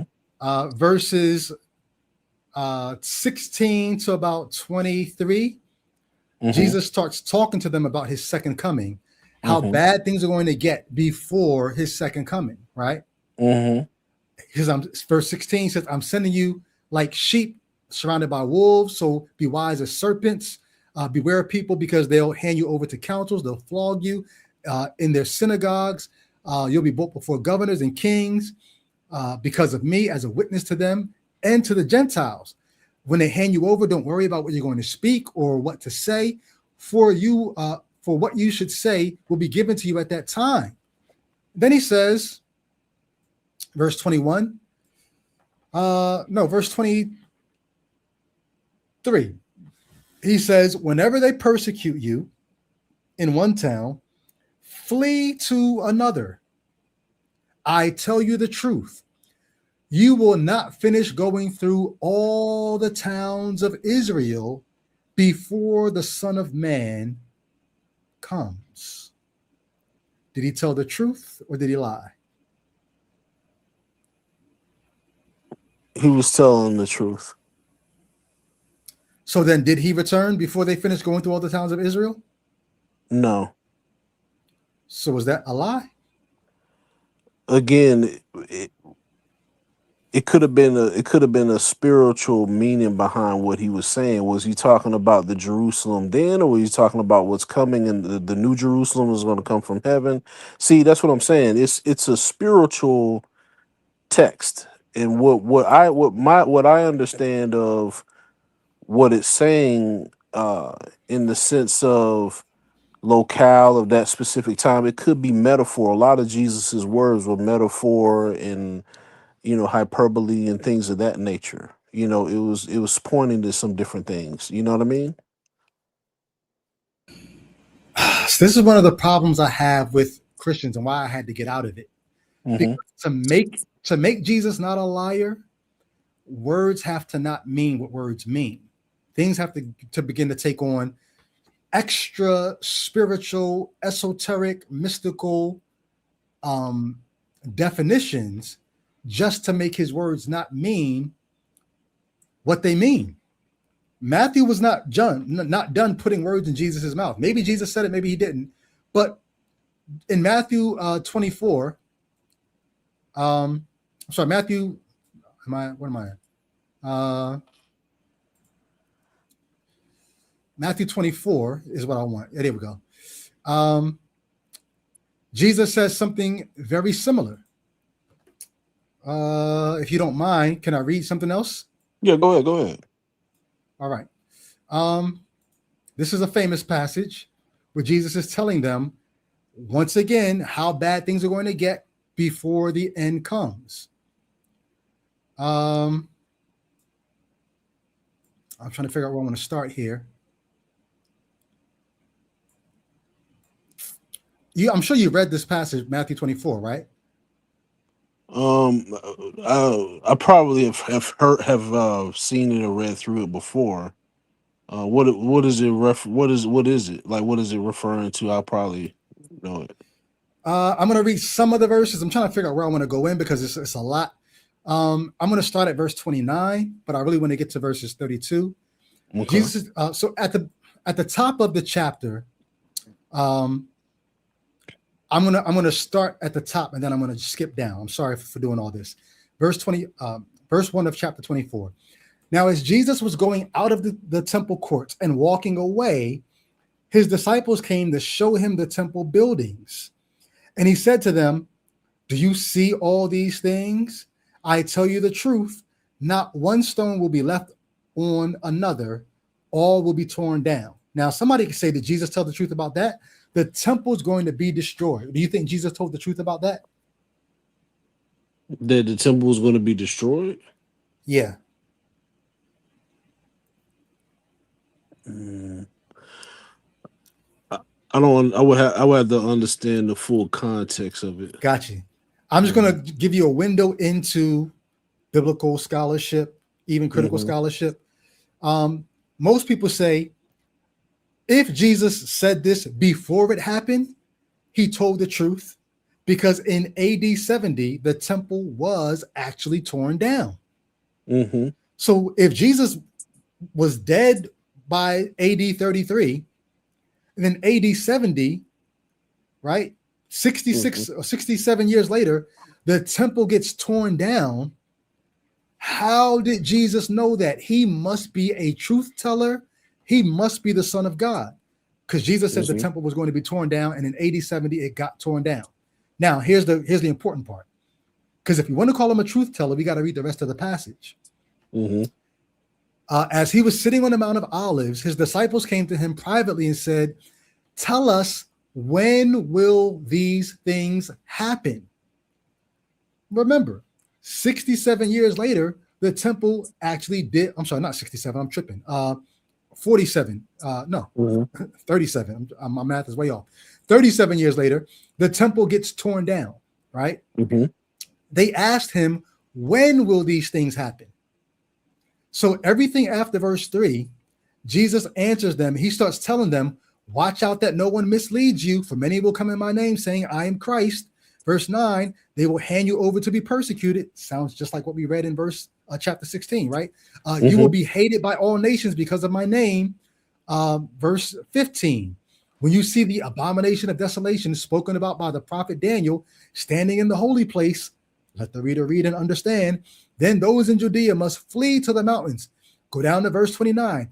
Immediately after the suffering of those days. Now keep in mind, everything he's saying here is answering their question. Tell us, when will these things happen? Mm-hmm. What things? The temple being torn down. He told Mm-hmm. them, look for this, look for this. When you see this, immediately after that, this. There's a verse where he says, the end is not yet, but after that, look for this. He's giving them all the markers. We call this passage the signs of the times. When you see these things happening, just know it's getting close. Because remember, their question is, you said the temple's going to get torn down? Tell us when. He's answering by saying, look for this, look for this, look for this. Go down to Mm-hmm. verse 32. Verse 32 says, learn this parable from the fig tree. Whenever its branches become tender and puts out its leaves, you know that summer is near. So also, when you see all these things, what things? All the things we just talked about, know that he is near, right at the door. Verse 34 is the clinch. I tell you the truth, this generation will not pass away until all these things take place. Heaven and earth will pass away, but my word will never pass away. So the question, seer, is if the temple falls in 70 AD and they asked him, when is it going to happen? And he gives them all these signs. And then he says, I tell you the truth. What are we trying to figure out? If he's a liar, right? Mm-hmm. Verse 34 says, I tell you the truth. This generation will not pass away until all these things take place. Question is very simple. Did Jesus lie? I would say no, and I'm gonna tell you why. Let's go. Because with prophetic things, things can happen in the future. Like what was mentioned there about um the abomination in the temple and all the mentioning of the antichrist, all that stuff hasn't happened yet. So it's been, so again, it could be prophetic things of in the future. And again, it's a lot of what he was saying, a lot of it is metaphorical. Let me ask you a question, Seer. Mhm. Do Yeah. you think the generation that he was talking to is still alive today? No, they've been gone for thousands of years ago. Okay, so tie that into what you're saying. That what Jesus was saying there, or Yeshua, again, it might have been he may have been using metaphor of things that could be happening in the future, and he could have What been good would it using. be Yeah. to them when he told them the temple was going to fall? They Hmm. asked him, "Tell us when these things are going to happen." He says to them, not Hmm. to us in 2026, not to Hmm. us in 2090. He says Hmm. to them, when you see these things, he says it over and over and over again. And then he says, this generation will not pass away until all these things. How can you turn this generation into a spiritual saying? I'm not sure how And that what good works. would it have? What good it would have been to them in answering their question? He may have been teaching something at that moment. He could have been teaching something that was metaphorical in nature. He may have been trying to get across a concept to them, and he may have used the destruction of the temple as um, as the example. That could have So been the if case. that's the case, if he was not Hmm. referring to the temple that they just walked out of, Hmm. he wasn't talking about some rebuilt temple, like maybe they're going to destroy it in 70 AD, but then under Trump's leadership with Benjamin Netanyahu, maybe they're going to rebuild the temple, and maybe they're going to, and then that new rebuilt temple 2,000 years later, that Hmm. one will be he wasn't talking about some rebuilt future temple. They Hmm. walked out of it. Jesus said, "Do you see this temple? Hmm. Not one stone is going to be left upon the other." They said, "When?"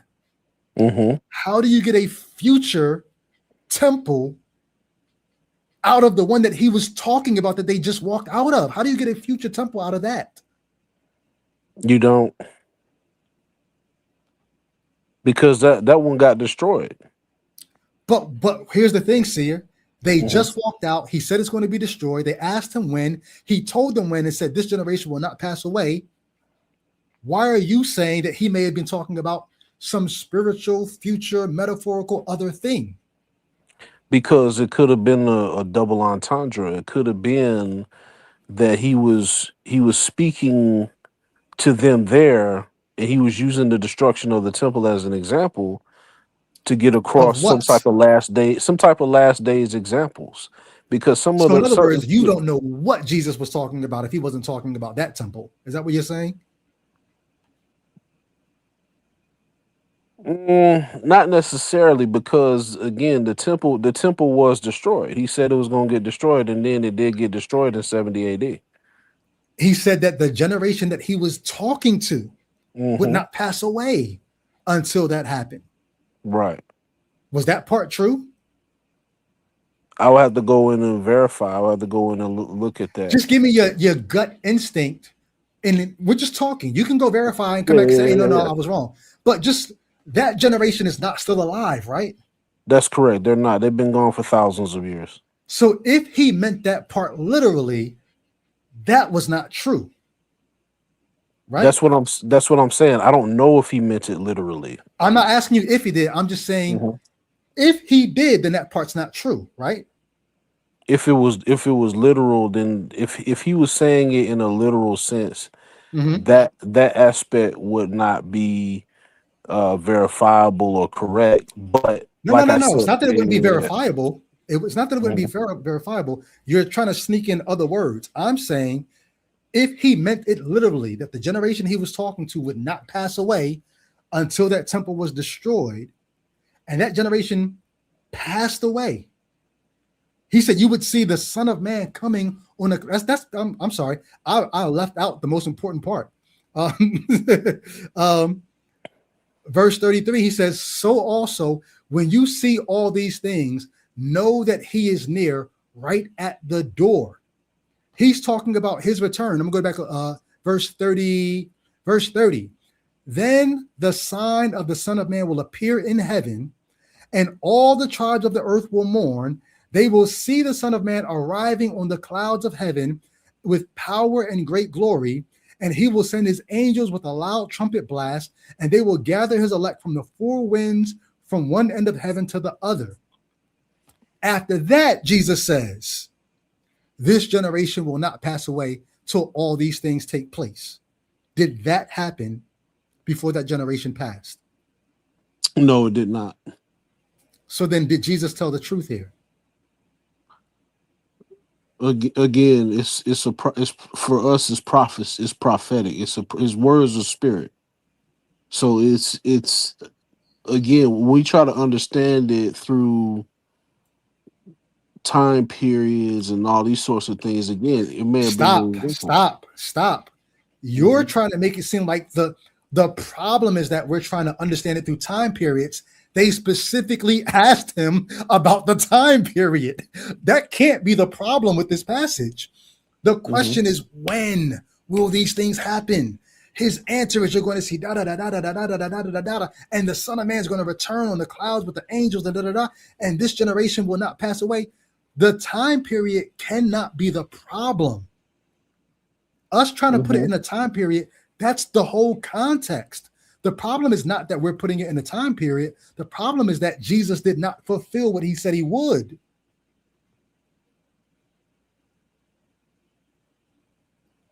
I will return when you see all these things happen. This generation will not. Here's what I think. I just want you to consider this. This passage was likely written not because Jesus prophesied it. It was likely written because when the Jews saw their temple get destroyed, it shook them to their core, even the Christians.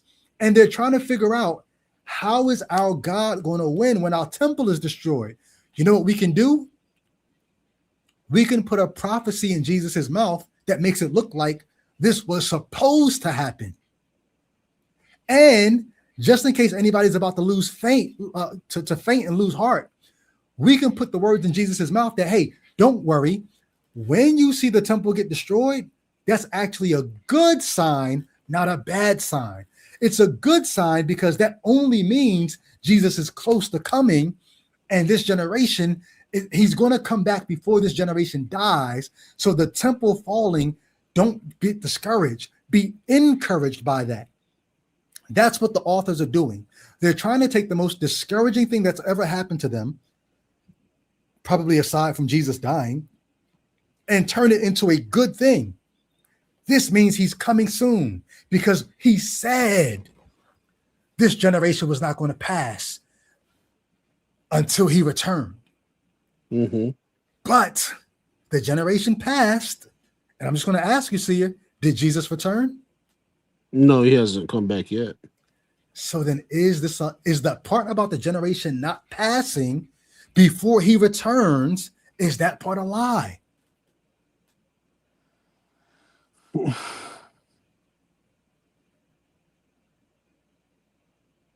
I would say no. I would say that Jesus wasn't lying, even if I'm not sure. I'm not 100%. Even if they were trying to give hope, the writers, I would, yeah,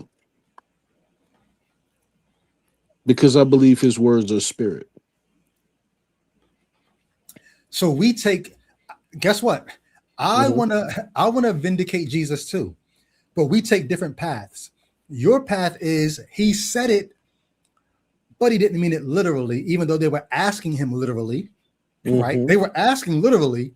You're saying he answered them spiritually. That's your way of vindicating Jesus, so he didn't lie. My only way to vindicate Jesus is if he didn't lie, then he was lied on. People put words in his mouth that he never said. To me, that's the only way to make Jesus not a liar in Matthew 16, in Matthew 24, in Mark 9, in Mark 13. The only way to make him not a liar is he never said he would return in the lifetime of those people. His biographers put those words in his mouth to give people hope when they saw the temple fall. Jesus isn't a liar. His biographers are. That's the only way to make him not a liar.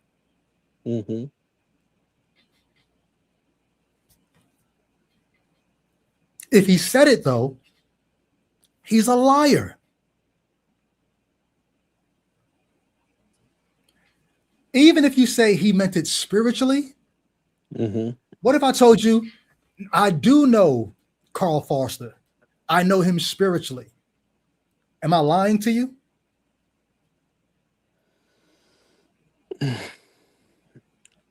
If you were a man that was praying and in the spirit, the answer would be no. But in a carnal, in the mind of a carnal mind, it would be a lie. Yes. Yeah. Okay. So saying something spiritually when people are asking you something literally, like Mm-hmm. you are depriving them of truth if you let them walk away thinking. Oh, let me ask it this way. Do you think his hearers, if Jesus really did say this, do you think his hearers thought he meant it literally?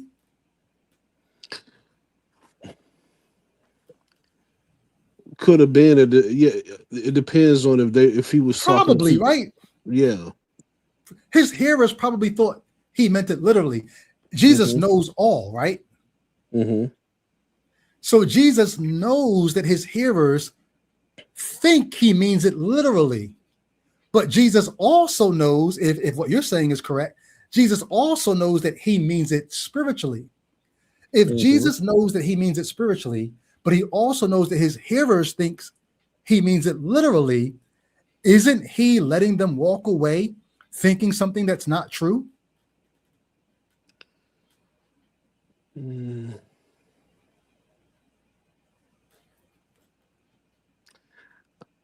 I'm not sure on that. I think you are sure, you just don't want to say it. He's letting them walk. If he means it spiritually, he knows they think it's literal, and he lets them walk away with that, and they get hope and encouragement from that, so that even when the temple does fall, they're like, hey, remember what Jesus said? He said that once the temple fell, once we saw that we're going to see him coming in the clouds with the angels and the power. But Jesus is in heaven sticking like, they think I meant that literally. No, I meant that spiritually. That's a little wild, ain't it? Well, I mean that would be kind of messed up if that was the case. Yeah. But it ties into what you another episode that you did before that relates to this topic. Mm-hmm. Where you mentioned about Genesis, and you were saying how, and this is something I wanted to ask you about too. Was Yeah. like when you were saying that the serpent was telling the truth. Remember when you said that? Yeah, because just a few seconds ago up in the chat, uh, who was it that said that in the chat?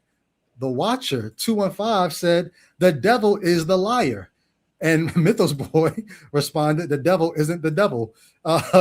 Yes, I hold wholeheartedly to the serpent did not lie in Genesis 3, Mm-hmm. and God confirmed that the serpent told the truth in Genesis 3. How so? Because the serpent said, if you eat from this tree, you will not surely die.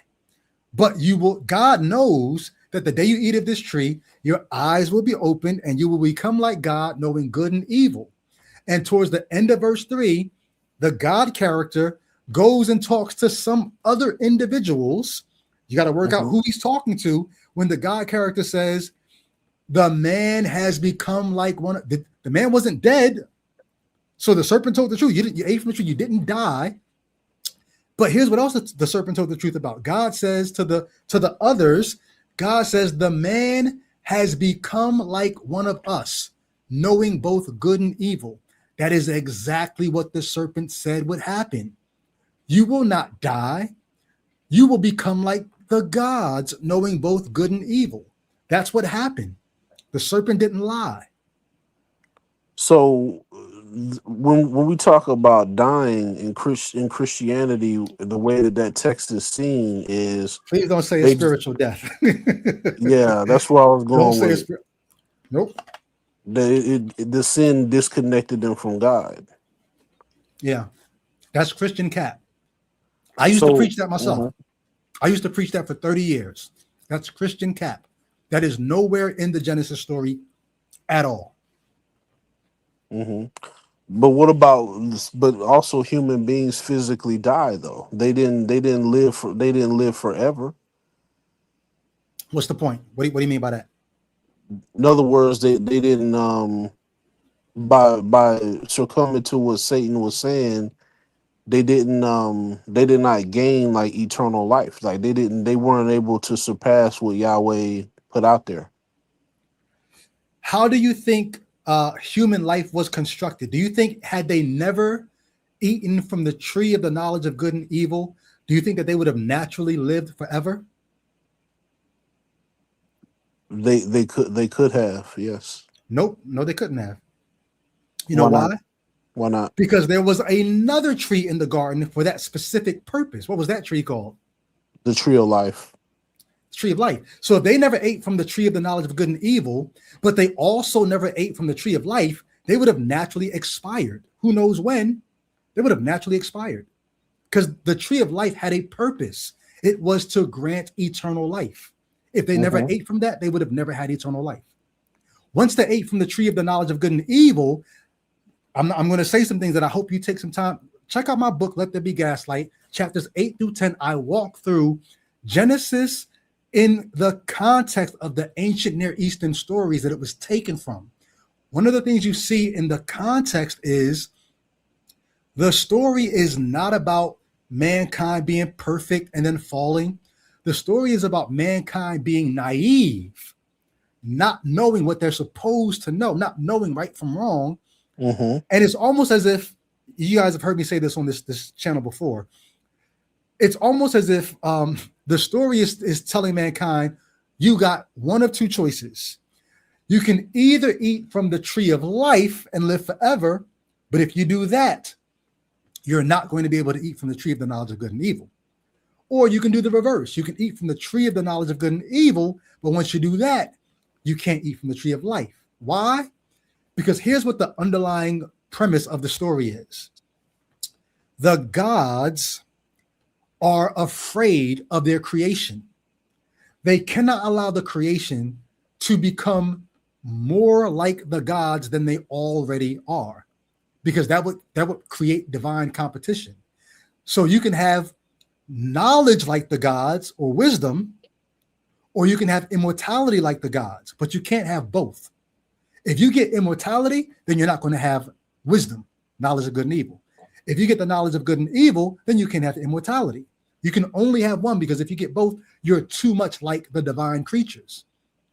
That's why when they eat from the tree, God runs to the others and says, yo, hey, the man has become like one of us. If you read it in the context, the God is panicking. The God doesn't even finish his sentence. He says, the man has become like one of us. Now, therefore, lest he put forth his hand and take from the tree of life. And then the sentence doesn't even finish.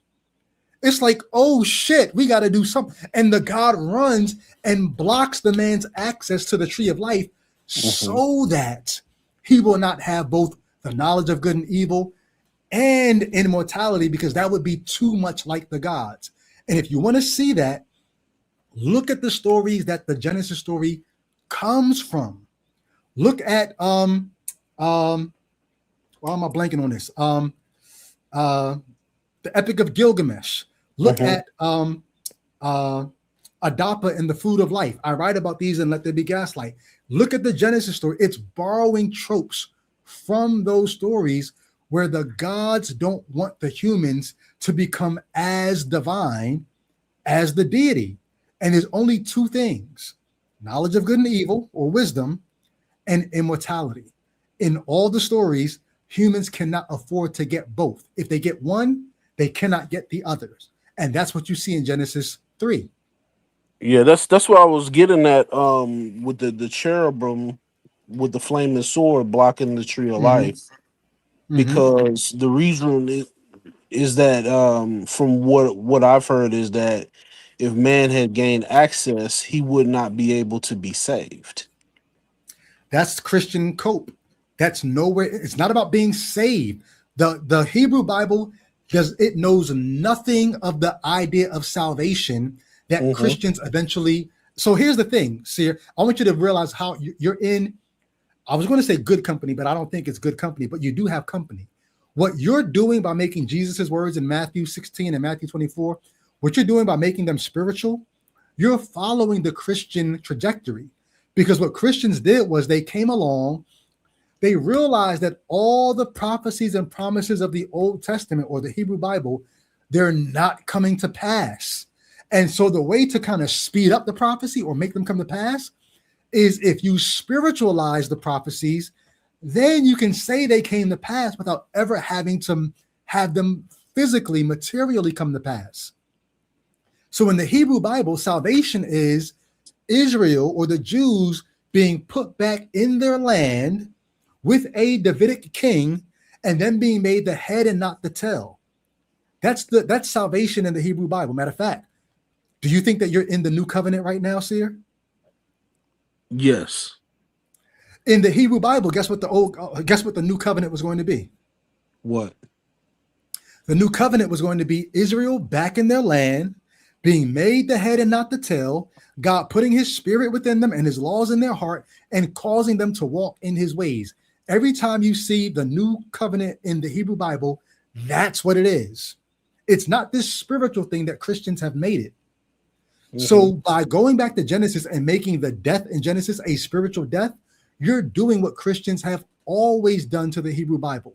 Spiritualize it. That way we can say it all happened, even though we can't physically verify any of it. We can't verify a lick of it, but we can talk to ourselves in ways that make ourselves feel like, but it happened, right? You feel the spirit too, right? You got that unction, right?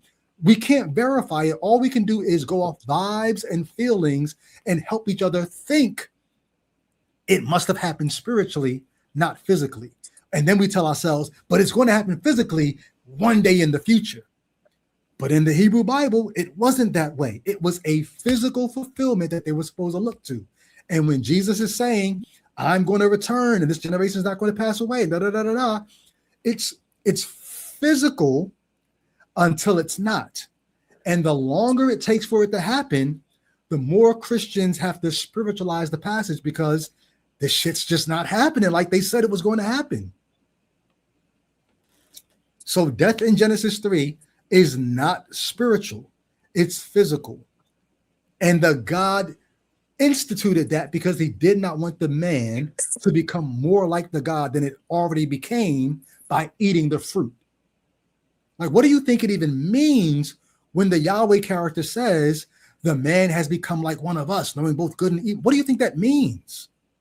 From my understanding, what that means is that now man has the ability to choose between now that he is knowledgeable of what death is, now that he's knowledgeable of the concept of what's good and what's evil. Now therein lies the ability to choose.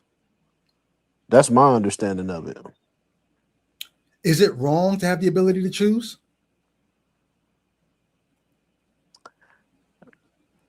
Because you don't have free will. You don't have free will if you don't have the ability to choose, right? Yes, yeah. Well, so is it? Well, go ahead. Because remember, from up in heaven, Isaiah chapter 14 and 11, even in heaven, Lucifer says in Isaiah chapter 14 verses 11 and maybe 9 through 11, he says, I will exalt myself above the stars of God. I will be like the Most High, and I will sit in the side of the north. So even in heaven, there's the ability to choose according to that text. That verse is not talking about heaven at all or an angel at all. It's talking about an earthly ruler. Go back and read it in context. When it starts referring to things that happen in Genesis, it's not talking about the serpent. It's actually talking about Adam. So go back and try to read that in context and see if you can work out what I'm saying. But think about what you just said. You said once they ate from the tree and they had the knowledge of good and evil, now they had the ability to choose. But question, when Eve took from the tree, did she make a choice then? Yes. So she had the ability to choose then, didn't she? Yes. So it's not like now they have the ability to choose. They had the ability to choose before. And they chose wrong. Okay, so they chose wrong. They didn't have the knowledge of good and evil. I want you to think about what you're saying. You just made the comment that once they had the knowledge of good and evil, Now they had the ability to choose. But then Mm-hmm. you just said, but they made a choice before. So how are they choosing right from wrong before they know right from wrong? They must have had the nature. They. I don't know how what the if they already had the sinful nature before or after. Yeah. So you got to start doing all these things to try to make sense of it. Once you try to like look at the story logically and in context, the story is not about them being perfect and falling. It's Mm-hmm. about them being naive. They don't have the knowledge of good and evil. God actually lies to them and says, don't eat from this tree because the day you eat from it, you're going to die. Here's what most Christians don't get. If I could paraphrase what God is saying, in that God's not saying, if you disobey me, you're going to die. It's almost Mm-hmm. as if what God is saying is, that tree is poisonous. If you eat from it, you're going to die. Mm-hmm. He's trying to say something to make them not eat from it. If you look at the story of Adapa and the food of life, if you guys have heard me talk about this a million times already, I'm sorry. I just love this story because it's so interesting. This is a story that comes before. It was written way before Genesis. Mm-hmm. Adapa in the food of life, right?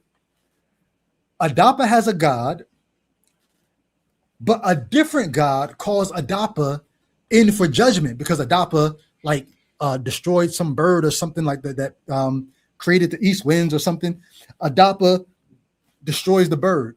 So a different god calls Adapa in to answer for his actions.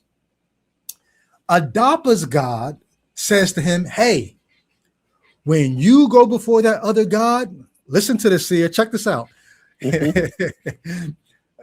Adapa's God says, hey, when you go before this other God, don't eat the food he's going to offer you because it will be the food of death. Mm. Adapa says, word, thanks for the heads up. He goes off to see the other God. When he goes off to see this God who's going to make him answer for killing this bird, or when he goes to see this other God, he's greeted by these two guardians. One of them is a serpent-like creature, right? Check this out. Mm-hmm. This serpent / man-like creature brings Adapa in and says to the God that's about to judge Adapa, he says, hey, you know what? The God says what? The serpent-like creature says to the God, when Adapa's God made him,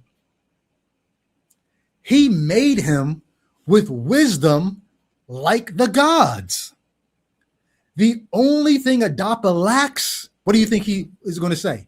He's got wisdom like the gods already. What's the one thing Adapa lacks? What do you think the gods would say? Eternal life. Yep. He's got wisdom. Adapa's God made him like the gods already. He lacks immortality. And so the serpent-like character says to this other God, you should give Adapa immortality so that he'll be like us. He's already got wisdom like us. Mm-hmm. So the God offers Adapa the food of life. It's called Adapa and the food of life. That's the name of it. He Mm-hmm. offers him the food of life. Adapa says, no, because my God already told me that you were going to offer me the food of death. So no, thank you.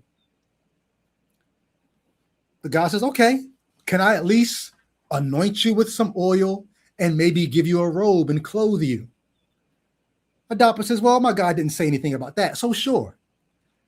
But because Adapa's God did not want Adapa to become like the gods, or should I say more like the gods than he already was, because he created Adapa with wisdom, just not immortality. Adapa's God, and then Adapa realizes afterwards, oh, my God tricked me out of eternal life. This is where Genesis is getting this, and the Epic of Gilgamesh. This is where they're pulling from all these ancient tropes. None of this is history. None of this is literal. None of this happened. These are ancient peoples trying to tell themselves stories. It's called ideology. Ideology is Like, how did we get to this? How did it get to this point? Why do we die? Why is there pain in childbirth? Why are we ashamed of being naked? How did we get the? How did we realize that that was wrong? Rather than say, "Oh, it's just shame because I don't like my body," or rather than, babies' heads are just bigger than the birth canal, so it's going to be. Rather than say those kinds of things, because you don't have scientists and you don't have, so you invent stories to explain to yourself why the world is the way that it is. Why is there pain in childbirth? Why do we die? Oh, we could have been immortal like the gods, but the gods tricked us out of the wisdom.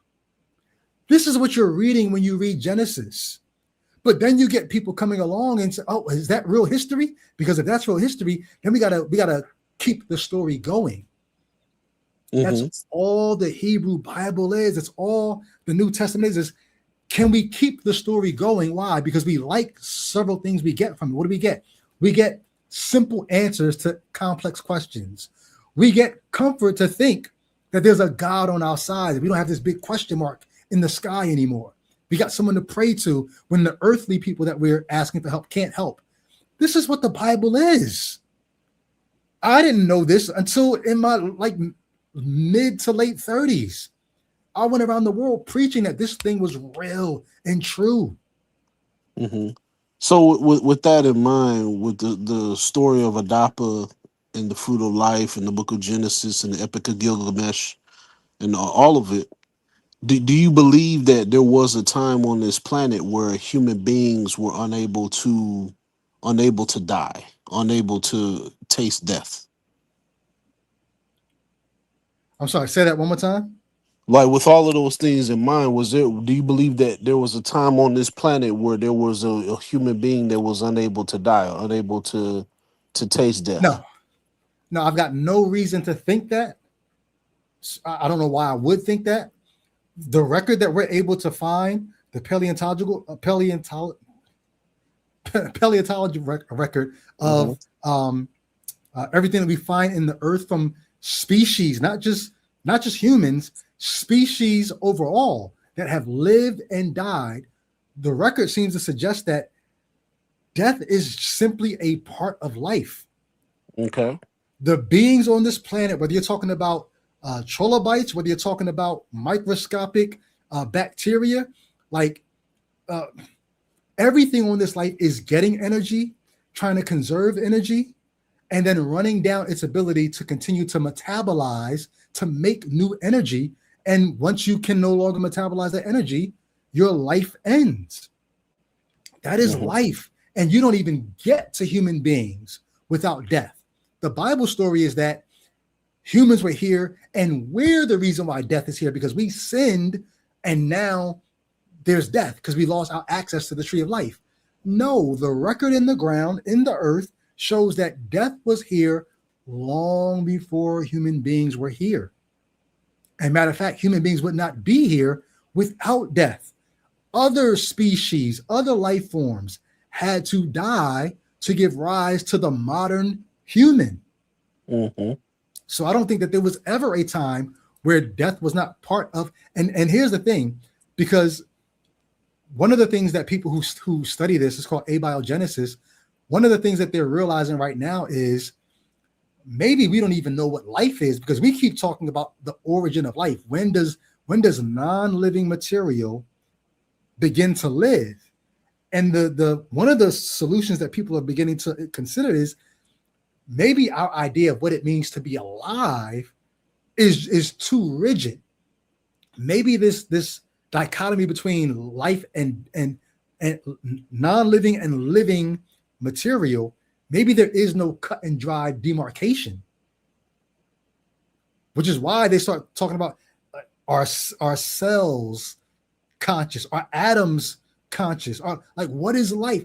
And the one thing that we do know about life is constant change. Everything is always changing. Atoms are decaying. Molecules are, everything is always, so change is constant, and death may just be a part of the change. That's interesting. Yeah. Hey, but I've had two other people waiting, and one of them just hung up, and somebody else just popped in. I'll give you the last word because I said a lot, and maybe I would like if you could go back, maybe kind of listen back to this just to see if there's anything that I said that you might want to spend some more time thinking through because it might be worthwhile. But I'll give you the last word. What are you thinking? I mean, I feel like this was a very interesting conversation, kind of like the last one. But yeah, I think it's interesting. You know, a lot of interesting information there. You know, about some Good of these stuff. other stories and other philosophies that are out there. You know. Hey, man. Let There Be Gaslight, chapters 8 through 10. I walk through, actually 7 through 10. I walk through ancient origin stories Hmm. that the Bible draws from. You definitely want to check it out. I don't care if you buy it and then read those chapters and then return it to Amazon. I would love for you just to walk through some of that literature just to see if it doesn't expand the way you're willing to understand Genesis. And then what you do with it after that is up to you. Yeah. I mean, yeah. It would be interesting. It would be an interesting thing, and you know, it would be good to dialogue with you about the concept of Gnosticism and all those things as well. At some point. Yeah, I'll be back on tomorrow because I was on vacation the last week. So I'll be back on tomorrow and then back to Mondays and Tuesdays next week. Call in anytime, man. I appreciate you calling. I really do. And I hope you stay well if you are well now. Yes, sir. You same here, man. All right. Much love to you. Talk with you. See ya. I was glancing back at the chat every once in a while, and I did not see any red flags, but maybe I missed some. Either y'all were cool with that whole call, or I don't see any red flags. Oh wait, nope, that's not a red flag. Um, so maybe you forgot, but if you're not feeling the call, if I get enough red flags, I'll keep it moving. Ambassador says, "No, I had mine ready just in case, though." That's what's up. That's what's up. Okay, so I do have another call. If you have a question or comment that you'd like me to read and respond to, super chat it. You don't have to super chat an amazing amount of money. You can super chat $1 if you want. I do appreciate every super chat that comes in. But my guy who was, I think this is a male, pretty sure, was in the chat. You guys were saying you should call in. Watcher 215 is calling in. And I believe I spoke to Watcher several times before. So, Watcher, your camera is not on. If you want to take a minute to turn it on, please do. If not, that's fine.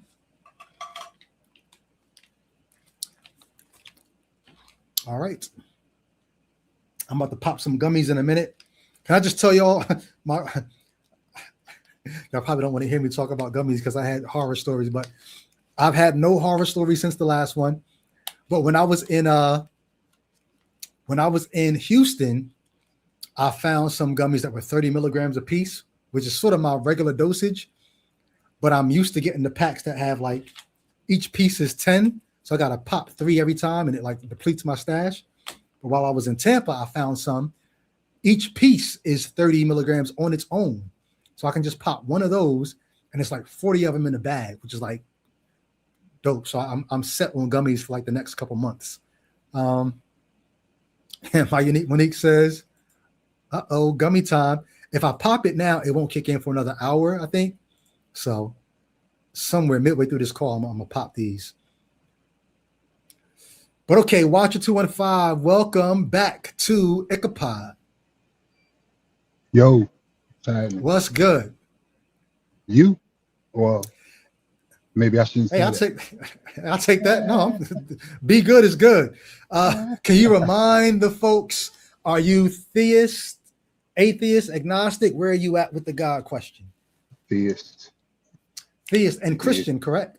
Yes, Or sir. wait. Okay, Christian. You're not one of those who don't call yourself a Christian. I mean, there's a lot of baggage with that title, but But you I still claim it. okay.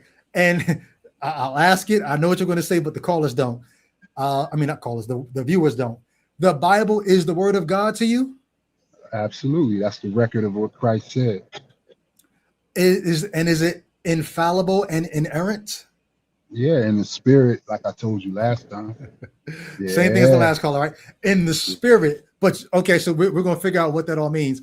Question, maybe I won't even ask you a question because you were in the chat saying things and people were like, yo, call in. So apparently you've got something to get off your chest here, so holler at me. I'm just, I told you I'm a fan of yours, bruh. And every time I see you pop up, man, I'd be interested. So I tuned in. I happen to be in my, I hate to always disclose this, but I'm at my dialysis treatment. So I wasn't really that geek to really get on. I mean, I tried to use my camera, but for some reason it didn't come on. Anyway, that's beside the all point. good. But All good. yeah, man. So I'm just, you a mixed bag with me. You make me sad, of course. You know where that comes from. But at the same time, my love still remains. So I just be tapping in. Well, but here's the thing I'm most concerned about. I'm sorry that I make you sad. The real question is, do I make you think? I'm you preaching to the choir with regard to the thinking thing. My wife be trying to get me out of that bag all our whole marriage because I'll be in that bag too heavy sometimes, which I guess so. I guess I see other thinkers and can recognize some of my pitfalls over the years, because I think a lot of times we lean on that natural thinking so much that we miss something that's maybe a little bit higher that we can only reach through the faith, that we exercise. So I know you've been in the chat, so maybe you haven't heard much of what I said because you were going back and forth with people. But in what you have heard me say, do you think there's anything that I missed? Because you said, sometimes we can miss things if we're not on that, spirit. I said a lot about Jesus being a liar and all this. What did I miss that maybe you could set me straight on? Okay, I'm sorry I wasn't taking absolute notes so I could address. No, it's all good. Like I said, I understand you were in the chat, so it's all good. Yeah. And that's fair to address specific points, but generally, I guess it kind of goes with what I'm saying about the word itself. Like, I feel like when I'm hearing you lean on a lot of your reasoning behind things that you perceive as contradiction in the Bible, right? And I think that's a lot of people, they have that. And what I'm saying is, yeah, and I feel like the enemy of our souls will definitely give you all of that. He give you a million things to think about that'll make you go, wow, make you tilt your head. He gonna do that all day long. But why is it the enemy of our souls that has us reasoning?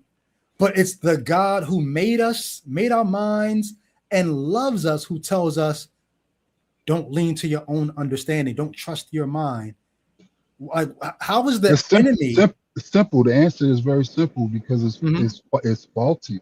It's like an Achilles heel. Your natural mind. Our reasoning is faulty? Who made our minds? Hold on. Are you disputing the fact that our reasoning is faulty? Do you dispute that? I don't dispute that it's faulty. I'm more concerned with who made it faulty. Okay. Where do you stand on that? No, I don't think that there's a God, so I would never think a God made us. I think our minds evolved to the point that they are. They're not perfect. They get us by. So they're faulty because evolution. So you're saying evolution is responsible for our faulty minds? Evolution is not responsible because it's not a thing. Evolution is a process. Our brains are the product of a process. Who's responsible for our faulty mind? I don't think anybody's responsible. I think, and I don't even know if faulty is necessarily the word I want to use. I think they are what they are. They've gotten, our brains have grown and developed to the degree that they have, and maybe they will continue to develop as our species continues to evolve. We're not done evolving. So they're not faulty. They are what they are. Check this out. Like AI, right? AI is the big thing, right? So So I don't know where you stand on all this, but I realized that something that basically AI, everything that it knows, it got from all of us. Would you agree on that?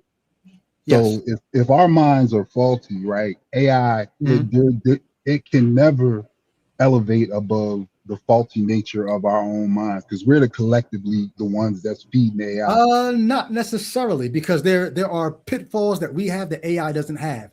Oh, We really? get tired. Yes, we get tired. Does AI get tired? Can you no? But can you We can't do a input? million calculations in 1 minute. Can AI do that? It's a lot AI can do that's beyond what we can do. Granted, Right. but what I'm saying is, if we input, we know input output with regard to machines that we built, right? We know that if there's bad input, and no matter what, you can't separate bad input and think that it's going to have pristine and or even elevated output. It's always going to have the Achilles heel of us. I'm willing to accept the premise of you get out what you put in. I'm willing to accept that. Yeah. So, but what's your point with that? Well, I'm thinking of a point. when I realize that, I can reflect on many scriptures that say, "Lean not to your own understanding," right? And if we lean on flesh, or there's another place in Isaiah where he talks about how men and women have decided to trust in broken cisterns, thinking that they're going to find something of value. I would say the AI is like a broken cistern, right? And he goes on further to say you need to trust in the living water. In other words, I'm the living water. God's saying this, and you need to trust in something higher than the broken cisterns that we want to create. Watch it. I love what you're saying. There's two ways I can flip what you're saying. So hold on. So your premise of AI is not going to be any better than we are. Maybe it can run longer than we can. Maybe it can all that. But you're only going to get out what you put into it, right? So if we're faulty and we make AI is going to be faulty. But if you step back and use that same logic but if we're God's AI, if God made us and our minds are faulty, doesn't that mean that our minds are only faulty because the one who made us? Like if we're made in his image and we're a reflection of God, like the faultiness you get from us, it comes from him. If we use your analogy. Well, weren't we instructed to transform ourselves by the renewing of our mind? Remember that? I'm sure you remember that. Yeah, but the mind needs to be renewed because of what? Like why does it need to be renewed? Why is it not just why is it faulty? Because it's natural. It's a natural mind. It's not a spiritual mind. Who made it faulty? It's a natural mind. The faultiness, because it's natural, is a consequence of disobedience. Who made it natural? God made it. God made it that way. God made it faulty. That was a God judgment. made us have faulty thinking. Right. Gave us brains. Like, right. Did you learn how to drive? Yes. Your brain was good for that, right? When you get dressed, do you put your wardrobe together? Do you figure out I like this with that? For the most part. Do you ever get compliments? Sometimes and sometimes not. So sometimes your brain works to help you put a wardrobe together. Like your brain works for all kinds of things. Like when you are doing math and trying to count your funds, I don't know what you do for a living, but when you get paid and if you pay for something, you get change. I mean, I know we don't live in I use my mind all the time. You use your mind all the time. It's not faulty for that, right? That's how I know it's faulty, because I see where it falls short after I catch my. So the God of the universe made an entire universe, made people, gave them brains that are good for everything else. We can do advanced calculus. We can be astrophysicists. We got Einsteins. Our brains aren't faulty for anything else except for when it comes to the God who made us. No, I didn't say all that. I was just saying that it's bottom line. It's flawed. It's not perfect. It's not going to bring out perfect understanding And God designed it that way on purpose. Yes, it was a judgment. So I'm saying to you, if we want to get higher than that fault that we have, we got to go higher. And the only way you can go higher is by faith. Now, I'm going to let you in on a little secret. Maybe you know. There is a Christian answer in the Rolodex that you could have given that would have helped you out a great deal. You want to know what that answer is? I'm willing to listen. Go ahead. God didn't make our minds faulty. We fell. And because it's called the noetic effects of the fall, because we fell from the place where God created us at, now our minds work right in most cases, except for spiritual things, because the fall was mainly spiritual. And the noetic effects of the fall is that our minds don't work right when it comes to God anymore. That's one of the chief Christian answers to how do our minds become faulty. And I find myself in agreement with that. Okay, that way you get God off the hook, so he doesn't make faulty things. Well, no, I mean he's still the originator of the effect. In other words, that's what I would say. He gave consequences to disobedience. One of them being your mind is no longer spiritually enlightened. You just dealing in the beast brain, the lizard brain, whatever you want to call it, the evolutionary brain at this point. So and that's kind of cold-blooded to do to somebody, isn't it? Like you do something I don't like, so I'm going to take away your ability to reason. Well, he didn't take away the reason, the ability to reason. What he did was, like I just kind of said as succinctly or clearly as I could, is that the things that are beyond this natural mind that we all operate in, and many people think that's the only thing that there is, that natural mind and that understanding. They don't think there's anything else beyond that. I'm saying to you, you don't, unless you're born again from above, you will never have access to anything beyond that natural mind. That's all. Why I'm saying. You think a God would lock us out of the spiritual part of our minds and just like it's the judgment? That? It's the judgment, bro. It's a judgment. But doesn't that judgment put us in a place that we're only going to, like, now that we don't have the spiritual reasoning, now we're just going to rack up more things to be judged for. We're just going to like sin. No, we don't have the. Okay, go ahead. No, because he didn't just judge you and then give you no grace or mercy or any light to find him. He didn't just lock it out and say, okay, now I'm gonna just lock your mind down and that's it. That ain't what happened. We know everything that Jesus was sent in as the light of the world. Why? Because we are in spiritual dark. We're in darkness in this world. We only got our natural minds to deal with. He's the light that calls us out of it. Use the word spiritual. I really wish they would put some meat on that bone, because I don't know what you mean. That's the inner man. Okay. Where is it at? Is it in? You call it the inner man. Is it actually in us? Yes, it is. Your spirit is in you. Yes. Right now. Yes. Is it physical? No. So how is it in you if it's not physical? Because there's more than physical reality. Reality is a combination of physical. Does it poke outside of you? Like so I have a spirit, right? Right. It's in here. If you're looking at me, it's in here. It's not over here, right? It's not out here. I can't listen. I'm being very transparent with you. I know that it's in me. And I believe your spirit is in you. I can't say that it's not also without you too, right, exactly. In other words, it probably has a whole bunch of stuff that I don't even perceive or understand, but I do know that it does dwell in your body and my body. So I can acknowledge that much. And where does it come from? From God, of course. So so your father's sperm cell, one of them was chosen by your mother's egg cells, and they got together, fertilized the egg. Was the spirit in your father's sperm cell? Like, how's the spirit get involved? Well, for me, when I was 10, bro, placing my faith in Christ is what I guess same thing you just described in the natural. In other words, my father and my mother, that came together. But the spiritual counterpart to that is me receiving the word of God, which is the seed. And in faith, when I received that, I was born again, or born from above. So did you not have a spirit before the age of 10?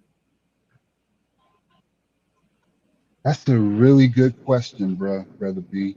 And like I said, the spiritual part is something that I'm learning, because I was born into the spiritual reality as a baby, and I've only been growing, and I believe the growth continues from 10 to I'm 59 right now. So and I don't have all the answers, but I can just answer the best way I can. Yeah.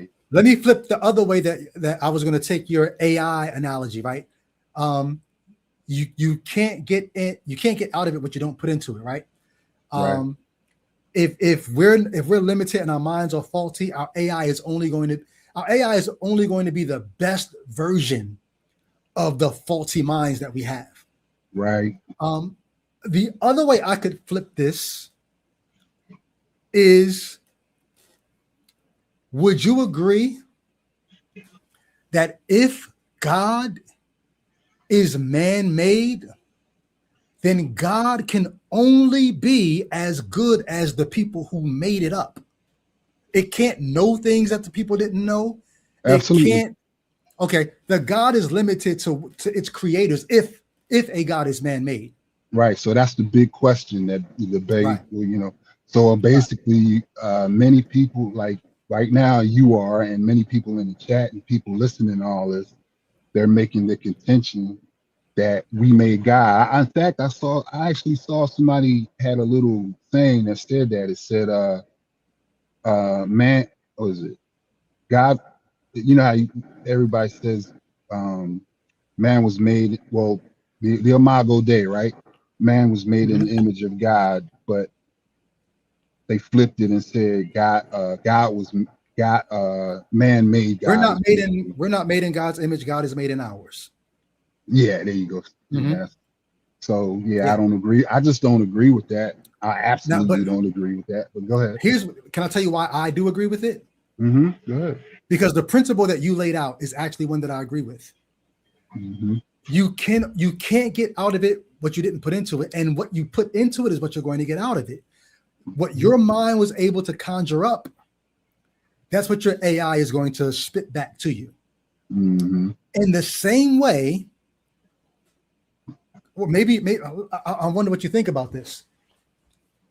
Can you explain why it is that the God of the Bible, in giving us a creation story, that God only seemed to know or believe or think about nature in ways that ancient people thought about nature? Ancient people thought that there was a sky dome covering the earth, a hard dome covering the earth. And so their God, the God of Genesis chapter 1, takes credit for creating a solid dome covering the earth. The ancient folks thought that the earth was always here. The Bible does not say God created the earth. Genesis chapter 1:1 has been translated so horrendously. It doesn't say in the beginning God created the heavens and the earth. The translation is more accurately when God began to create the heavens and the earth. And that word create can actually be translated separate. Some translators say when God began to create by separating the heavens and the earth, right? The word is bara in Hebrew, can actually be translated. Some people argue it should be translated separate. When God began to separate the heavens and the earth was without form and void, meaning it was already there, and darkness was on the face of the deep. But either way, all I'm saying is, all throughout Genesis 1, there's the depictions of the heavens and the earth in ways that we now know today that is not how it works. In Genesis 1, what comes first? The sun or the earth in Genesis 1?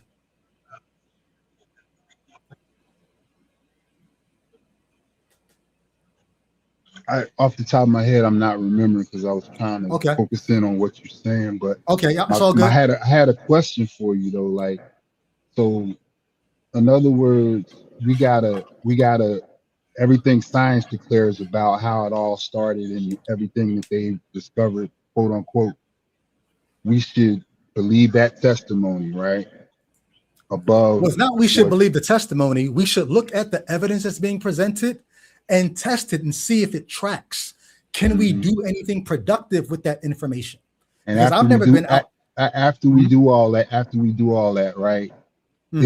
Isn't the next step after that always belief in what we have observed? Uh, yes, but I will go a step further and say it's not just belief, it's accepting it as actionable intel because you've seen the action upon it. So I don't really like using the word belief. I Mm-hmm. like the idea of accepting it as actionable intel, but I won't do that until I've actually seen a demonstration of someone acting upon the information. Are you real sturdy on given all of our, because I know a lot of people are just blown away by technology and they think that today was so much, and because we got our phones and we got microwaves and all these things we've created with our own hands, we feel real, we want to stick our chest out and think we all that, right? Like, I think and we I'm deserve not a lot of credit as a oh species. I oh think we yeah, deserve a lot of credit. I think because I know who I, that's the difference. That's the point. That's Mhm. exactly the point that I'm at. I think you already know this, is where we want to give credit to ourselves. I'm trying to say, guess what? Everything that we can pat ourselves on the back for was given to us, right? Show me the actionable Because intel on that. the actionable intel is, Yeah. I know myself. Like I know that in fact anything that I can take credit for intellectually, I know Mhm. that I received that. I can give my mom credit because she's taught me to read very early, right? I got Mhm. many teachers that Mhm. also taught me different things, right? But That's everything actionable intel. uh, okay, well, all of this stuff I received from others, right? Mhm. So that puts a certain humility in me, and when I realize that, and it goes Mhm. further with when things are that are way there's things that are wavy. The little bit that I do understand in my meager 59 years here on the planet uh is infinitesimally small compared to the knowledge and the understanding that actually exists in the universe. And I don't gotta perceive it all to realize that. I just know that I'm dwarfed in my understanding. So therefore, my humility tells me that faith is, in fact, despite Matt Dillahunty's arguing against it, is in fact a way to get to something higher than my own minuscule understanding. How do you know that that higher thing that you get to is actionable intel and not just claims that you really can't do anything with except believe them? Well, it's because I walk in it, bro. I walk in it daily because I'm walking it. For example, um, in relationship, I discover the actionable intel Mhm. is my life itself. Like how I live, experience life, how even this conversation, and past conversations that you and I have had. Man, I told you I'm such a geek. I'm, everybody gonna think I'm just I'm not gaslighting, but get, love bombing you, I guess. But I be feeling that. When I feel that, that was actually one of my proofs for God when I called into the atheist experience one time was, Mhm. as much as that dude I be wanting to, just like your boy said he wanted to check you in Philly style. I'll be thinking about that's kind of how I be thinking when I talk to Matt. I've talked to Matt several times and he's hung up on me several times. He was wrong on one joint that he hung up on me, but that's all beside the point. But the thing is, like, that love tells what I realized, and this is way before I met any of y'all, but when I was working in Tulsa, Oklahoma, I was ministering to a group of people, and the Lord showed me how I could feel the distinction between his love for the crowd that I was ministering to and my own personal love for those people. And I could see the distinction.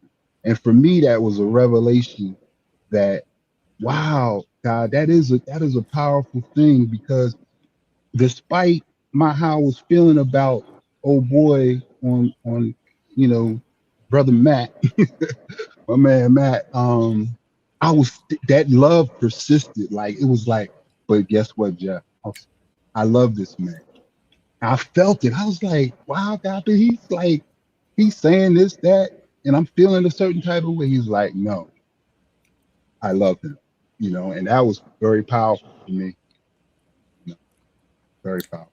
If you ever do begin to consider some of these things, one thing that will surprise you is what you're referring to right now is brain states, which are real. It's a real brain state. You feel empathetic, you feel compassion, you may feel love. Those are brain states. That's not the same as saying there's a reality. Like, I could tell you a story right now that would have you in tears, and the story doesn't need to be true, but I can change the brain chemistry that you're functioning under just by telling you a different story. The story of Jesus Christ is a moving story. That doesn't mean it's true. So what I'm referring to definitely will have the effect of affecting my brain and cause it to have a certain kind of state. But where it's coming from for you in your mind is simply that piece of meat in your cranium, right? And that's the end all and be all of where that originates from. I'm saying I won't no. say end all and be all. I won't say end all and be all, because here's the difference between me and theists. There are gaps in what I think we know and maybe even can know at this stage in our development. I'm not willing to force anything into that gap and say, oh, we think, then whatever made us has to think. Because if that's the case, a horse can say, hey, we, I don't know what kind of noise, what was called, the horse makes its noise of, we make these kind of noises. The thing that made me must make this kind of noise. Like, that's so, you know what I mean? Like, idiosyncratic to who and how we are. For me to turn around, what does a horse do? Whinny or something like that? Yeah, we neigh, neigh, we neigh, then whatever made us must neigh too. Like, no, we developed this route. Other species developed their route. And I don't think any of us can turn back around and say, and so whatever we came from, it also must do the things that we do. I think we have gaps in our knowledge, and I'm not willing to stick or force anything in there and say, therefore, whatever led to this iteration of reality must be a bigger one of us. We got power, it must have all power. We have love, it must have all love. We get jealous, it must be like, I'm not willing to do that. And I have no reason to do that other than, I'm not trying to offend you, other than just being lazy. And one or two things, either lazy, and so I'm going to take the simple answers, or just not being willing to rest with the discomfort of, we don't know. Yeah, I'm gonna say this, brother B, and I think you already know this, but see, the Lord made it so we don't have to go so high in our intellectual capacity and length and breadth of understanding in our minds, even, right? He brought salvation close. He humbled himself and brought it close. So basically he said, here's my word, believe it. That's it. Just do that and I got you, right? That's a merciful God. He ain't trying to make you be this intellectual giant and just be able to just, be the, like I could, like, you could probably debate Matt and you and many of these people probably in the chat can debate me down all day long. I grant y'all that. but that doesn't faze me at all because I realize that my understanding, like I said, the little understanding I got because of my little pea brain or brain that I got, right? I thank God for that. But there's a understanding that comes from beyond me that I'm aware of, and that's what I'm bringing voice to. And just like me or anyone else, you can choose to believe that there is a truth in what I'm saying or not. We have that power to say yes or no, and we must take responsibility for our yeses and our no's. I'm gonna let it land there. I got a couple more people on the line. I appreciate the call. I hope it sounded like there were a few things that you were like, I got to think about that. Please do think about it. I'm not saying that this means, No. Like anything I said, in particular. my wife been trying to get me out of my head all this whole marriage, bro. So you go be one of her favorite. Well, I don't know about that, but no, Hey but man, big. I did Hey, tell you though, since what? you're in Philly, Yeah. every time we talk, I tell you, I know. hit me up on Messenger and I we will want. go to Hey, D'Alessandro's and get oh, cheesesteaks see, and kick it. you already hit Come it. on. I was about to name some place, and you hit my joint. That's my joint right there, Yes, I had D'Alessandro. D'Alessandro's for the first and only time 2 months ago, and Yeah. it literally is the best spot in Philly I've ever had. I like it, man. I like it a lot. Yeah. Hey, man, I look forward to it. In God's timing, my man. That's how I'm gonna All say right. it. Much love to you, bro. Thanks All for right, calling. Pete. Yeah, you're welcome. Get with you. Bye.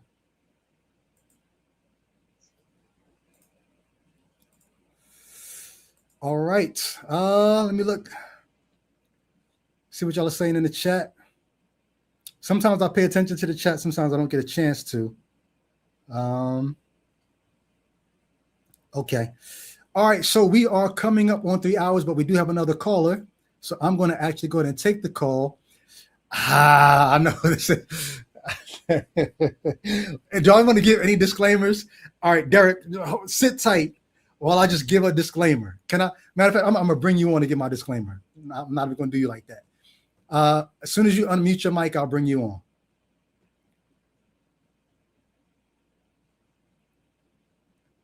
As soon as you unmute your mic, I will bring you on, bro. And it would be great to see you. I ain't seen you since 2021.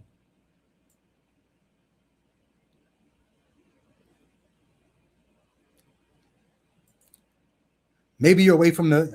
I'm going to wait for you, Derek, to come back to the screen if you're not, because you haven't unmuted. As soon as you unmute, I'll bring you in. But, oh, there you go. You can't hear me? Can y'all hear me? Throw a 1 in the chat if you can hear me. Derek can't. A 1 2, a 1 2. Okay, so I got 1s in the chat. Okay, you're unmuted now. So I'm bringing you in. I can't hear you now. You can't hear me? Nah. All right, I can't type. Can you at least? Oh, you can't hear me.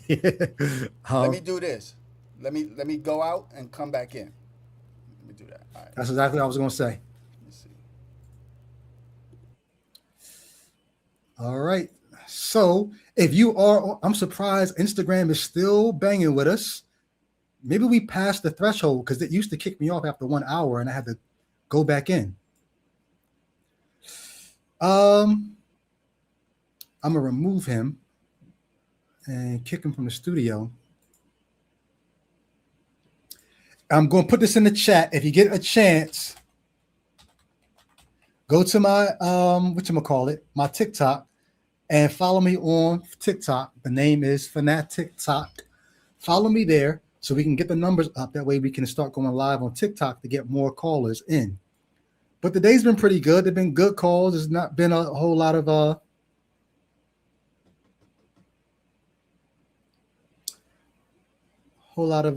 childishness or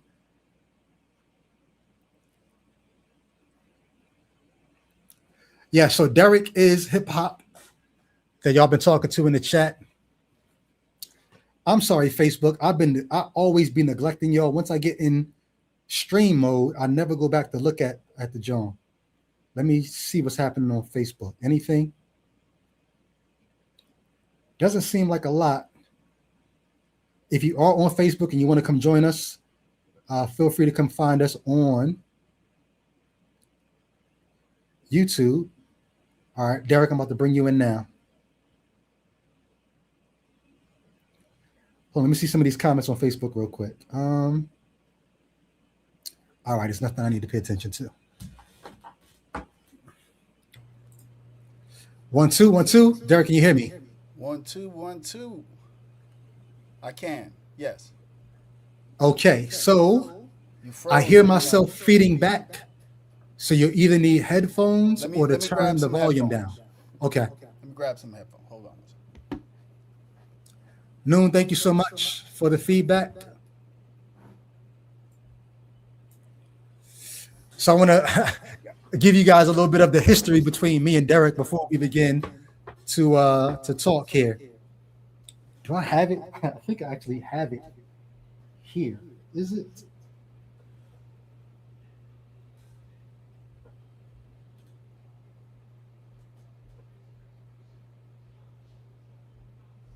Is it? Nope. Sorry, I'm looking for. You'll know why I'm looking in a minute. I don't even have it. I don't think I have it.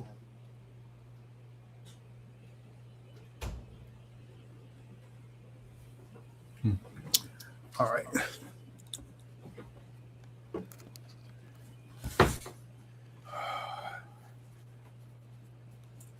Can you hear me? Yes, sir. I am Bayonet. What's going on? Hey, good to see you, bro. Oh, Spec wants to chime in.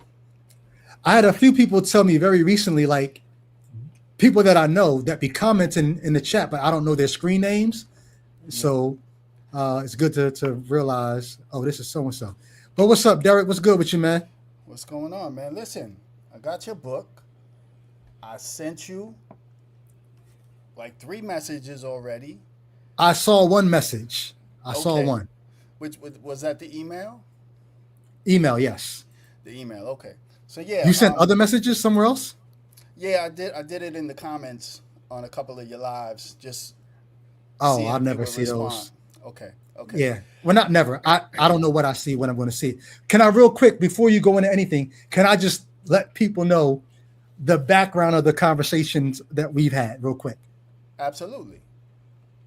All right. So Derek Colon, my guy, from the roundabout area in Tampa, I used to always go down to Tampa for Flavor Fest, which is a Christian hip hop conference.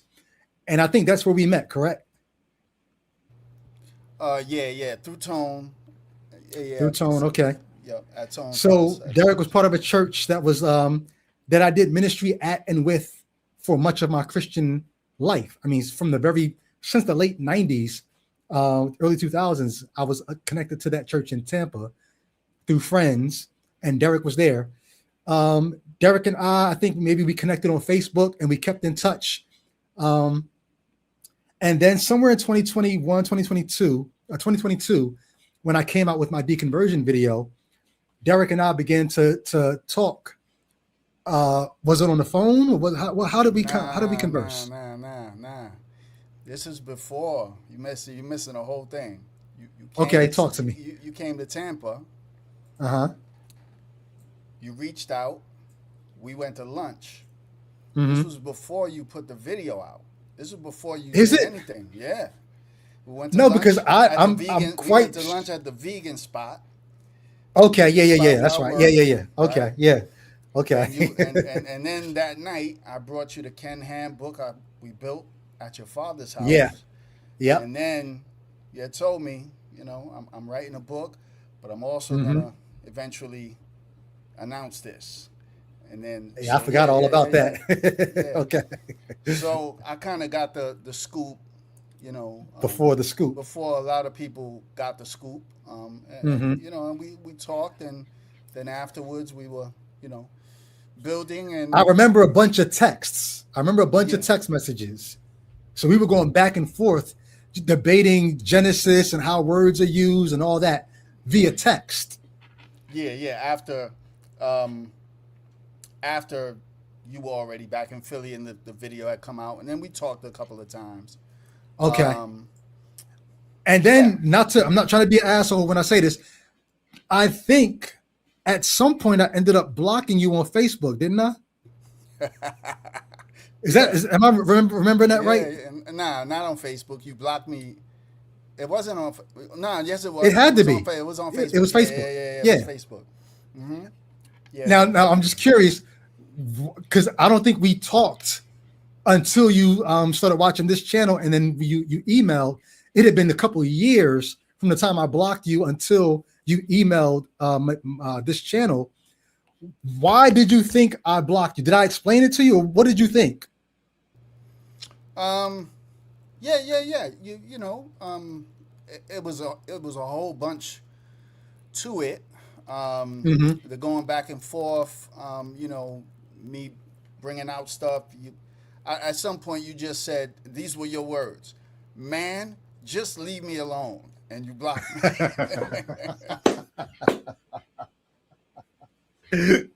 Okay. That's exactly what you did. I said that via text.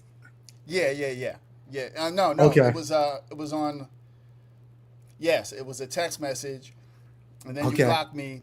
And then, I didn't block you on text. You could, but no. I said just leave me alone. Okay. Yeah, and then I gotta go.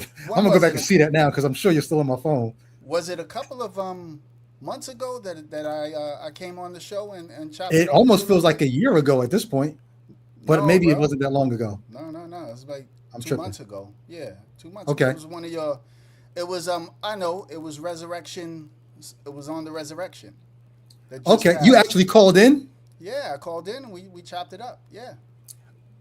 Don't take that to heart at all. I talk to so many people on and off this program that I'd never really remember the details a lot. Okay, so here's the deal.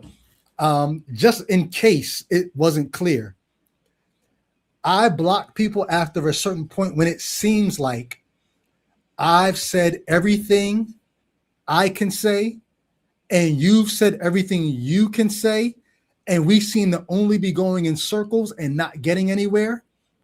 At that point, I begin to say, okay, now this is becoming an issue of like, and I'm not trying to make any kind of like negative comments about you at all. But if it seems like the person is not like getting the hint, like, yo, this is not really fruitful at this point, and they just keep like still chiming in, I'm like, to protect my peace and yours, because it seems like my frequent posts are frustrating to other people if they keep chiming in when it's like we're not getting anywhere, and they keep chiming in. I'm like, yeah, you know what? At this point, let's just stop. And if it doesn't stop at that point, I'm like, hey, all right, now I'm gonna have to block the person. So that's what I think went on. I don't have anything against you personally.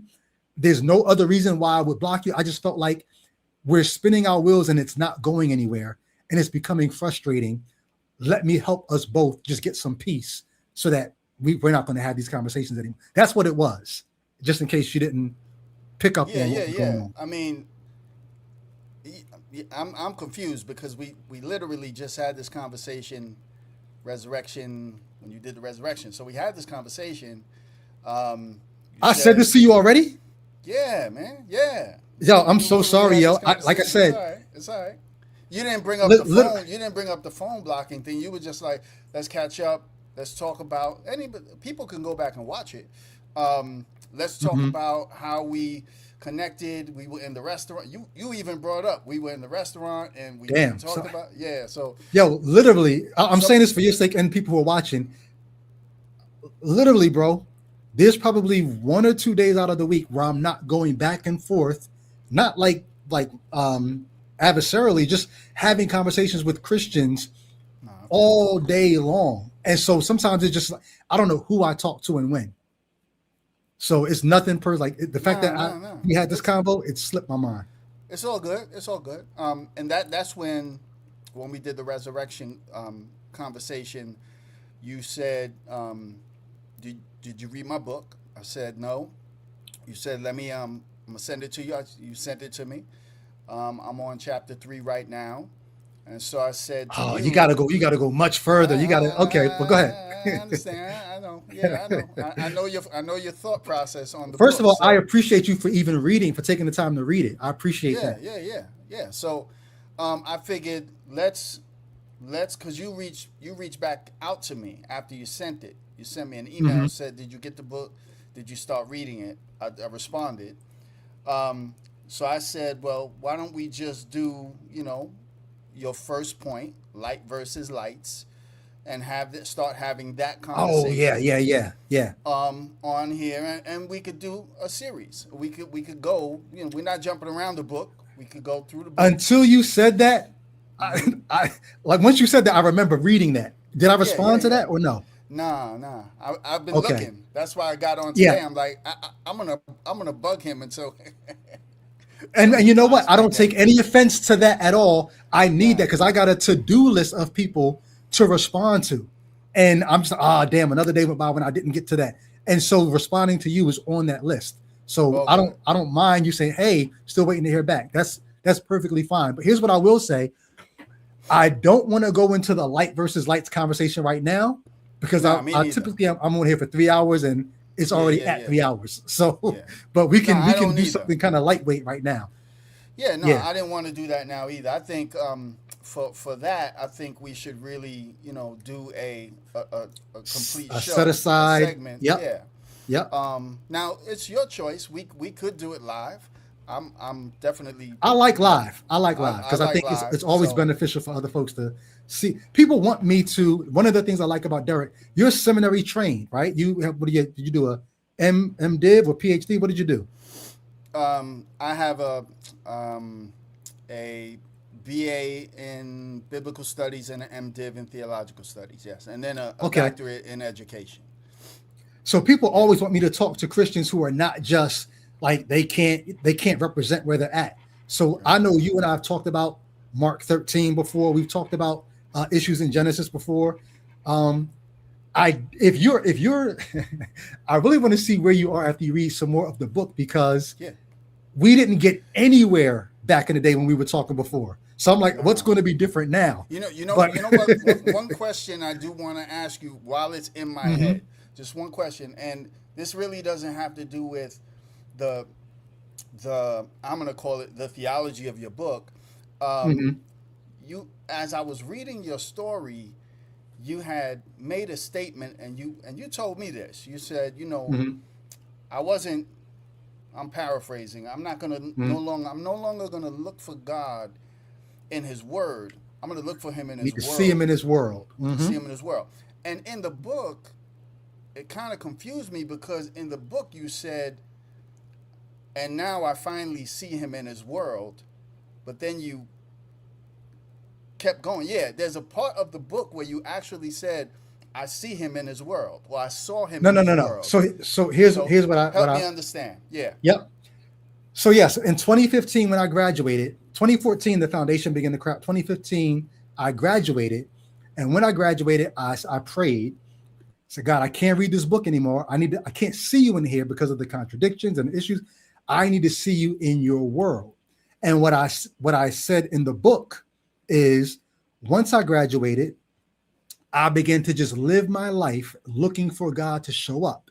And I began to see things that made me think God was showing up. So I think I talked about jobs that I got and different things that happened. And I attributed it to God. And okay, so I'm putting myself in the mindset that I had back in 2016, where I said I was seeing God in his world. Not that I was actually seeing God in his world, but my mindset in 2016 was, ooh, this coincidence happened. Ooh, that thing happened. Ooh, this must be from God. And so what I told myself was, I challenged God to show up in his world. And look, he's doing it. That was my mindset in 2016. Okay. Okay. That was good for clarification because, Mm-hmm. and I said, let me go back and read it again because I know I've Mm-hmm. spoken to him about this. And Yeah. he said he was, that never really, God never showed up, in other words, in. Well, it wasn't. I guess I was giving you hindsight. Looking back, I realized, damn, I can't really say that was God. That was just a fortunate coincidence that I attributed to God. But I was giving you the hindsight Yeah. and not what I really thought at the time. Beautiful. Okay. Okay. That Yeah. makes sense. But I'm gonna keep as I keep reading, I'm marking up, just underlining stuff, points we can discuss. Yep. Good stuff. You Good know. stuff. So let's do that. Let's set it. I will. I'm going to say something. I'm going to hold myself to. You can hold me to. Soon as we get off of here, Hmm. I'm going to go to that email and pitch you some dates, Okay. and then you can choose. But tell me, is there a day of the week or a time of day that's better for you that you know you'll be free on average? Yeah. Usually Saturdays, 7 p.m. Usually weekends are usually Okay. better for me, or Okay. any day around 7 p.m. So any weekday around Huh? 7 p.m. 7 p.m. is Mm-hmm. good for me across. Saturdays are the best for me. Just because I'm out working, I don't want to be coming home rushed to get ready to, Got you. dive in with you. Um, So that would be better for you to do it on a Saturday when you haven't spent the day working anyway. yeah, yeah, yeah. Hmm. Okay, so let's do that. Let's.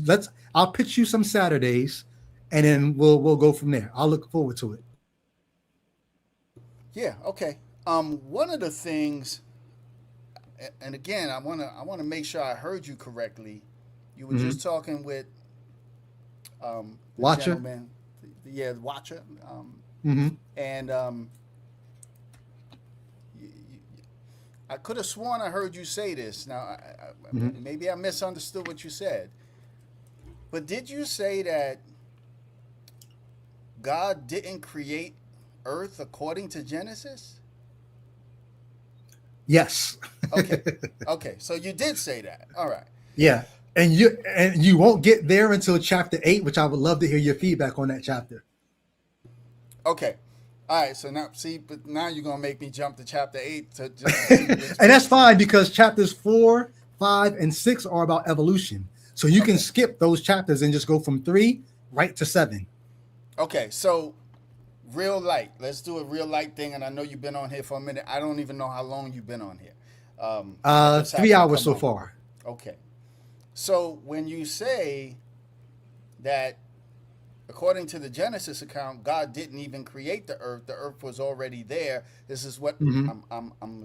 I'm hearing you say. Yeah. How do we rectify where it says clearly? Again, bro, let me just reiterate what I said to you the last time I was on the show with you. Uh-huh. I'm not going to convince you. I'm not trying to convince you. I already know that. This ain't, I'm not trying to convince you of anything. I don't have, there's no, I'm just asking a question. It's not about trying to convince you of anything. I just want you to know that. Hmm. No, we're just getting understanding. It's all good. So it clearly says, in the beginning, God created the Hmm. heavens and the earth. It's clear as day. He created the heavens and the earth. Hmm. So I'm not sure where you're going with. It was already there. Okay, so I'm going to go to chapter 7 of Let There Be Gaslight because I have them all. Okay. Matter of fact, I should do it in the digital version, but let me see. Um, I could probably find it quicker in the digital version. All right. I'm gonna grab It's the book while you're doing that. I'm all gonna grab good. the book. Yep. This will be really worthwhile. So, Yeah, but see, this is gonna take another 3 hours, bro. no, it's not. It's not. Because All I'm going right. Let me grab the to. book. Hold on.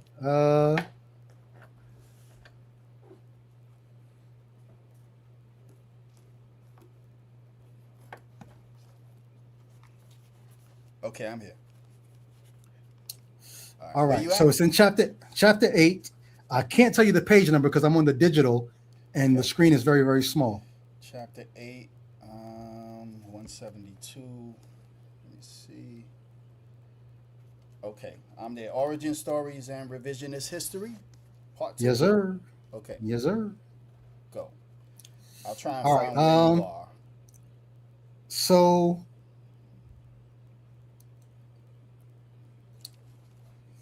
trying to think. I thought I had a graphic in here, Let me look. but I'm not finding the graphic. The funny thing is I don't use my book as often as I should. Like there's so much good stuff in here that I never like reference and go to, so it's hard for me to find the stuff. Let me see if I see Um, a. I don't see a graphic. Now there's no graph. Let me see. So I'm way farther than I'm going to be. Sorry, y'all, for taking y'all through this, but um, Yeah, I don't see a graphic. I'm just trying to yeah, find where that would be in I'm trying to Genesis find one. where I list the versions. Okay, so let me see. Yeah, I don't see that in chapter 8 at least. All right, I probably could make this a much simpler for myself to find, but I'm just going to set. I'll do it this way. Mm-hmm. Okay. So you just talked about Genesis chapter 1 verse 1, and you said Yes. it clearly says, "In the beginning, God created the heavens and the earth." Now I'm just curious. There's no shade if you haven't. Did you study Hebrew? Yes, Okay.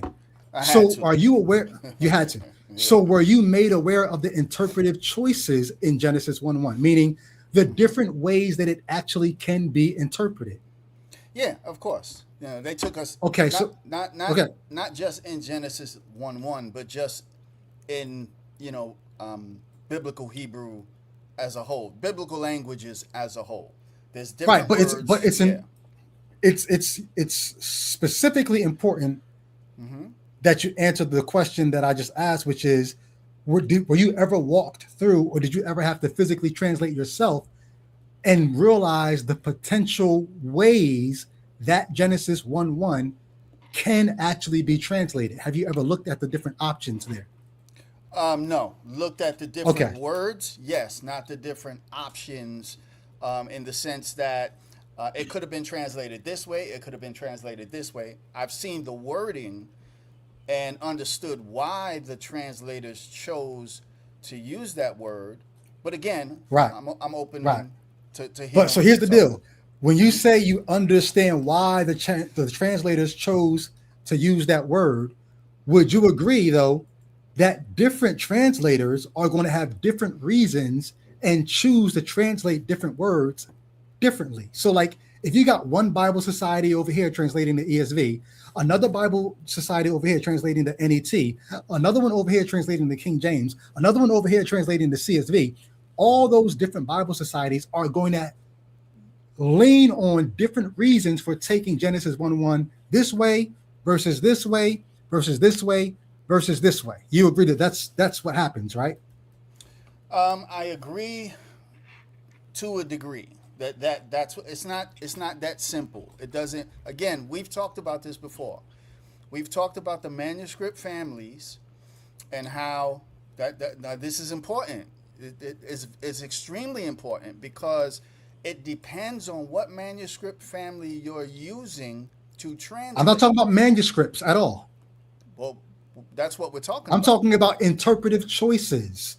If you just put the Hebrew of Genesis 1:1, That's a because manuscript, they, bro. It's a but I'm manuscript. saying no matter which manuscript, it doesn't matter. The point I'm making, it doesn't matter which manuscript. No, The it manuscript is not. does. It So, well, does, brother. hear my point, and maybe you'll still say that, maybe you won't. Okay. No matter which manuscript you're looking at, when you look at the Hebrew and you try to bring that into English, because there is not a one-to-one correlation between Hebrew and English, you're going to have to make interpretive choices no matter which manuscript it is, and you're going to have options of ways that you can take Genesis 1:1. There is Agreed. no, here's, I'll just say it simply. There is no one way to translate Genesis 1:1. Okay. Agreed with your premise. Um, Okay. I don't agree with so, and you know this. Context is king. Context determines how a translator translates a verse. It's context. You can't. It's not just content. It's not just context. There's Okay, go ahead. also bias. There's theological commitments. So what I do in chapter 8 is I show where the theological commitments are showing up in the ways that the different Bible versions have translated Genesis 1:1. Okay, so let me ask you this. Mm-hmm. Again, back to the manuscripts. back to the manuscripts. So we have manuscript families from where we get these translations. Let me ask you this question. Do you know what manuscript family was used to translate the KJV? I think it was the Texas Receptus. I'm not Yes. sure. It's been so long since I studied that. Is that it? Yeah, Texas Receptus. Bro, I haven't studied that in over 10 years, so I don't really know. But yeah, okay. But then all the other translations, which would be considered the modern translations, all utilized Codex Vaticanus, Codex Sinaiticus. Okay? Now, those translations have serious problems.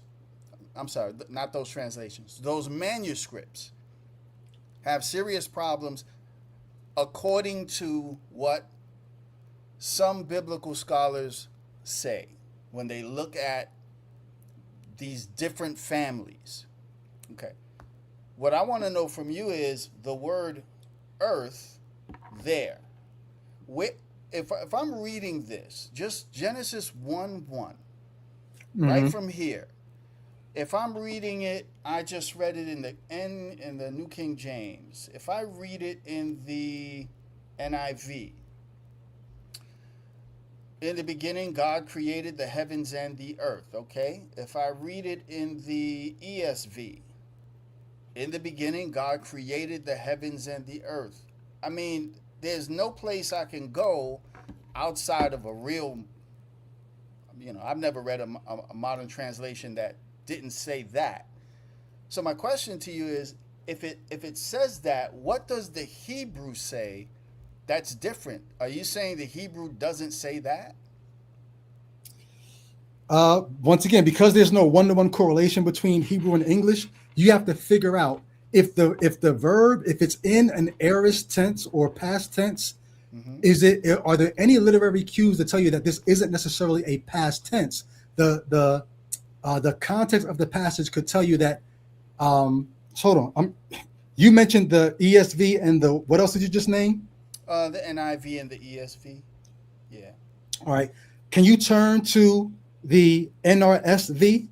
The NRSV. Hold on one second. Yeah. Let me. New Revised Standard Version. Yeah. NRSV.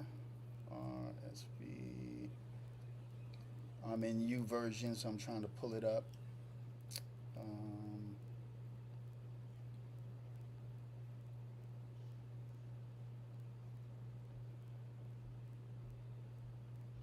Okay. So I got New Revised Standard Version CI and then New Revised Standard Version UE. I don't know what the differences are, but I'm going to bring up the first one. Okay. Okay. And I'm going to add that. Oh, that's the Catholic version. That's why it says CI. Okay. So, not sure. Okay, let me. Okay, this is the updated version. Agree and download. It's making me download it, added. I'm going to read it. Let's give it a Oh, you're doing all that? I could have just turned to it and I had my Bible Gateway, but I didn't know you had to go through all that. Yeah, I don't have. I'm using my phone. Okay. Go ahead. Read it. Read all what right. it says. So let me get there now because I wasn't trying to turn to it a minute ago. New Revised Standard Version. Let me refresh it. If y'all are watching, like, yo, what are y'all doing right now? Just sorry for this. We're getting it together here. Here's what the New Revised Standard Version says. In the beginning, when God created the heavens and the earth was without form. Let me see the rest of it real quick because I'm going off memory there. That only brought up verse 1. In the beginning, when God created the heavens and the earth was a formless void, and darkness covered the face of the deep, while a wind from God swept over the face of the waters. Do you see the difference there?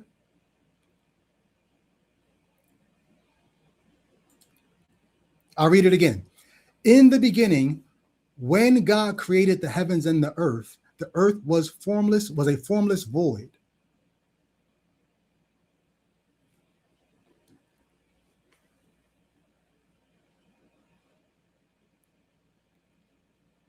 Are you still there? I'm sorry, my mic Hello? was off. Oh, I'm here. okay. Okay. Mm-hmm. So if I went back to the King James, verse 2 would say, the earth was without form and void. That's not as important as verse 1.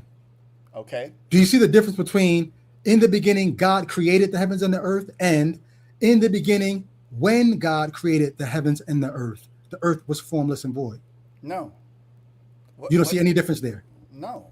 It's just telling you when God created, it's telling you what God did. He created the heavens and the earth. When he did that, I don't know what the problem is.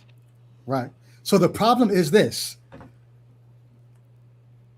Taken as a temporal clause, in the beginning doesn't tell you about a completed action. It tells you when the rest of the action is happening. So it's almost like if I said, I'm trying to think of a good analogy here for this.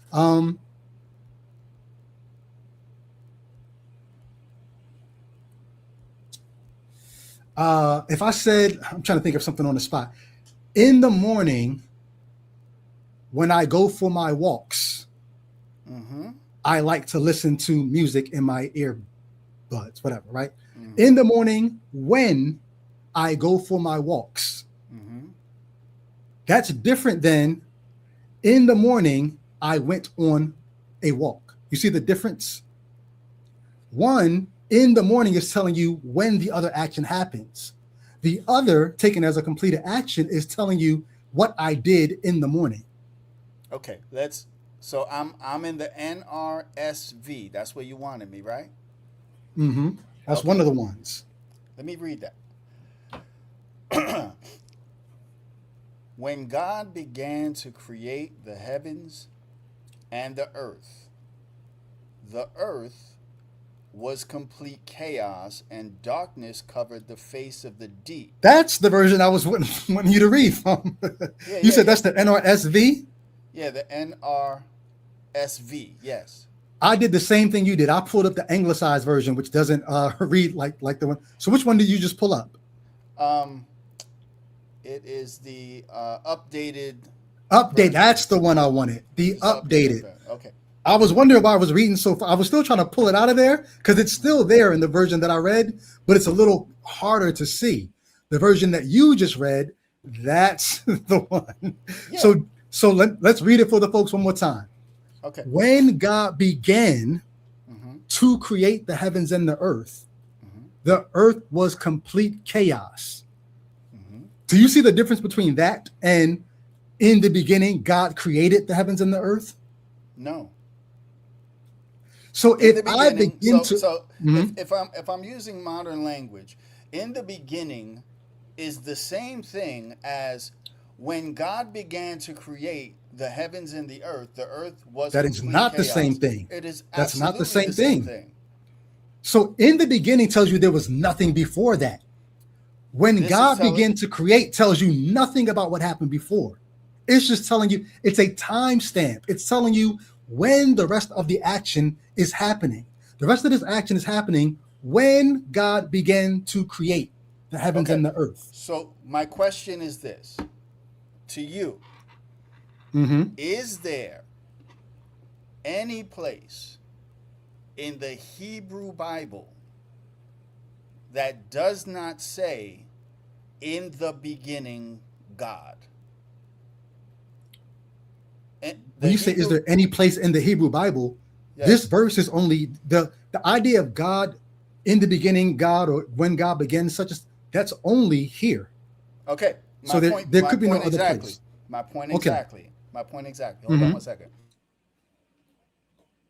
So my point exactly. If I'm looking at the Hebrew, Genesis 1:1, is it going to say when God began to create the heavens and the earth, or is it going to say in the beginning God created the heavens and the earth? Which one is it going to say? It's a matter of interpretation, and you've got interpretive choices. The NRSV is an interpretive choice that actually fits the action better. Because think about. I got to make this point. that's a I got to make this point. translation. All of them are, everything you're reading in English is a translation. Absolutely. And when you read it in Hebrew, you're going to have to translate it in your own mind in English. So there is no one right way to translate this. Everything is going to be a translation if you put it in English. There's no heavenly English version. Right. No, I got you. Okay. So here's the thing, though. Here's what I'm trying to get to. Mm-hmm.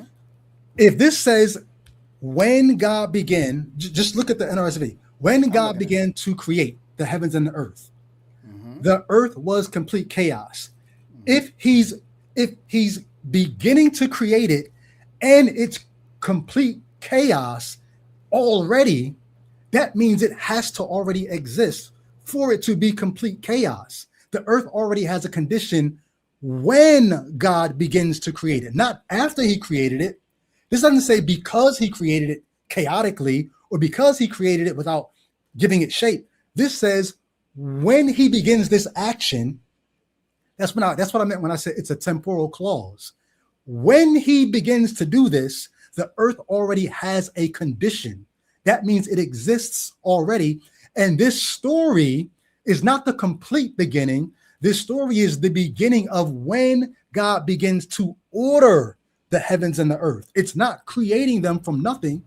The word bara does not mean create ex nihilo. I saw you say that in the chat a little while ago. That's not what the word means. Of course it does. This story is, okay, we can say that some other time.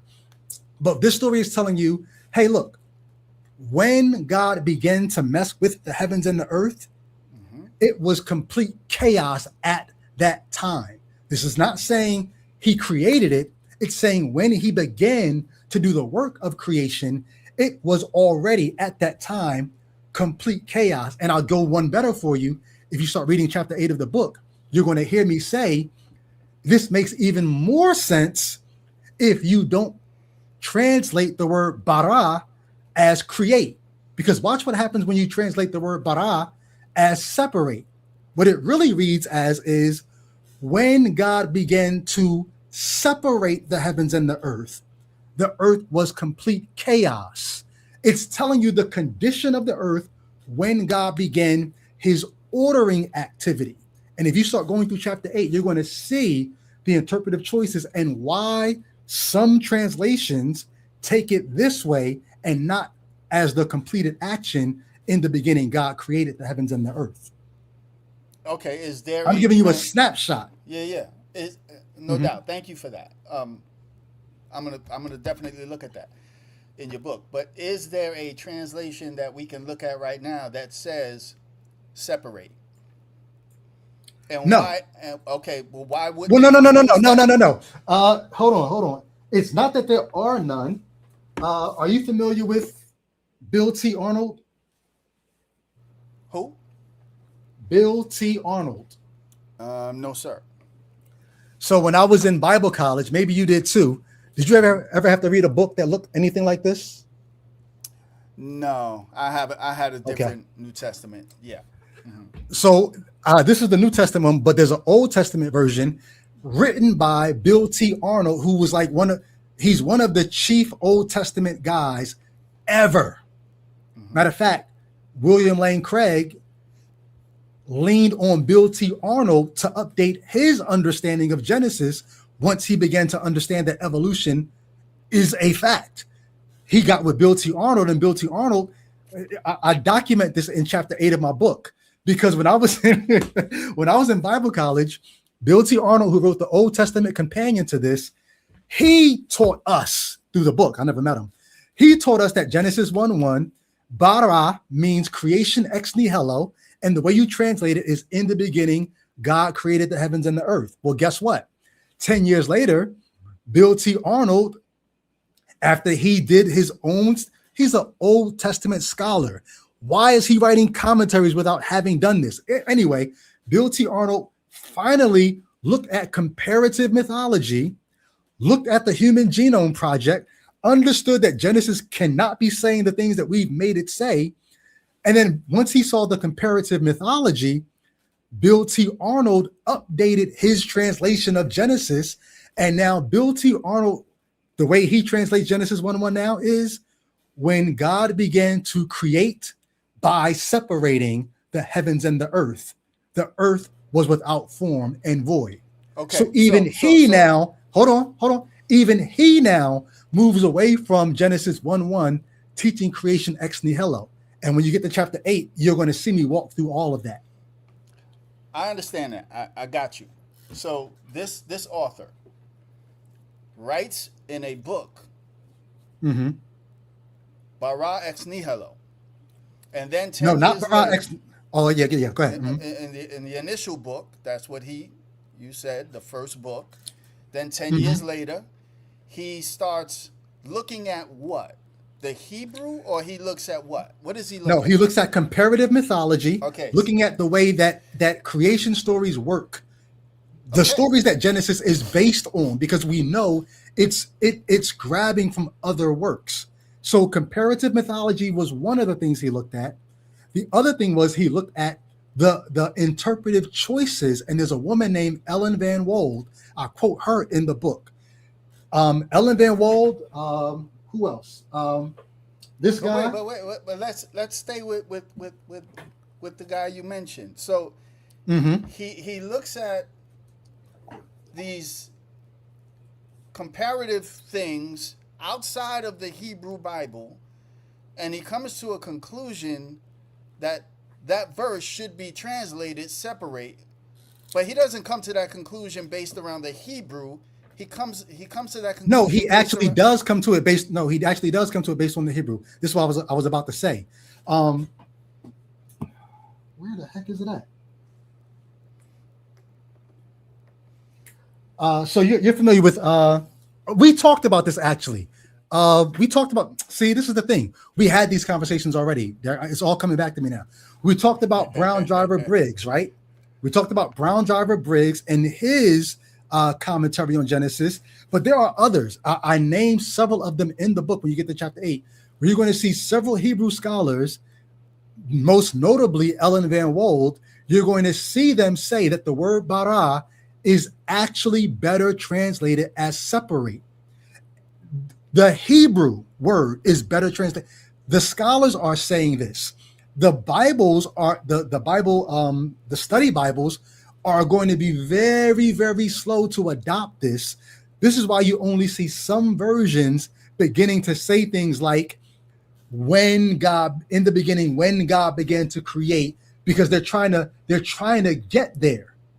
They're trying to get there, knowing that the traditional translation is etched in people's hearts and minds. In the beginning, God created the heavens and the earth. But linguistic studies, when you get to chapter 8, you're going to see Ellen Van Wold. She's going to walk through the Hebrew and all the cognate languages of how bara is used. Is she a Hebrew Yes. scholar? She is. Yes. Okay. Yes. So Dr. James White is also a Hebrew scholar.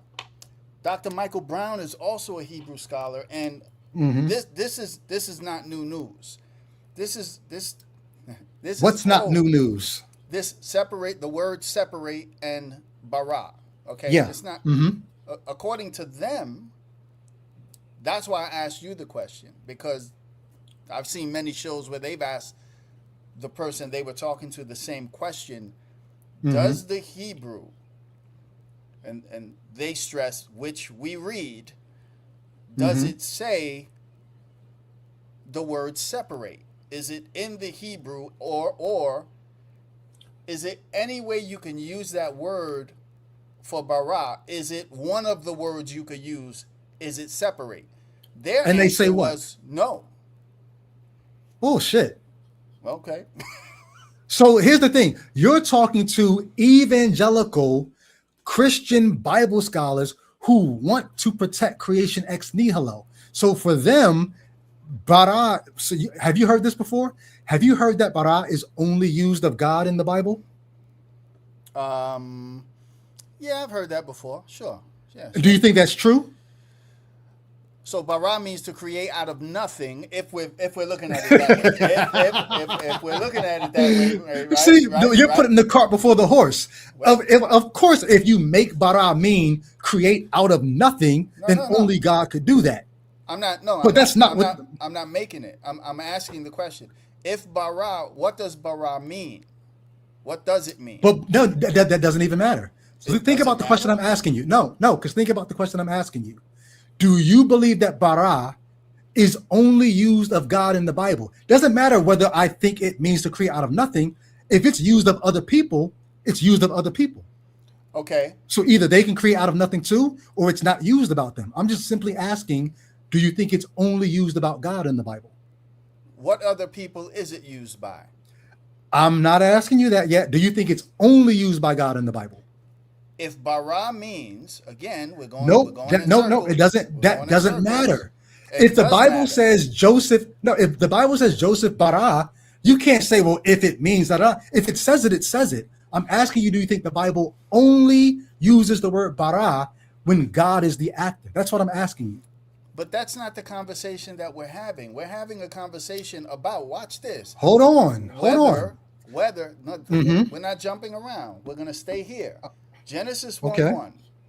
I'm looking at the NRSV now. Okay?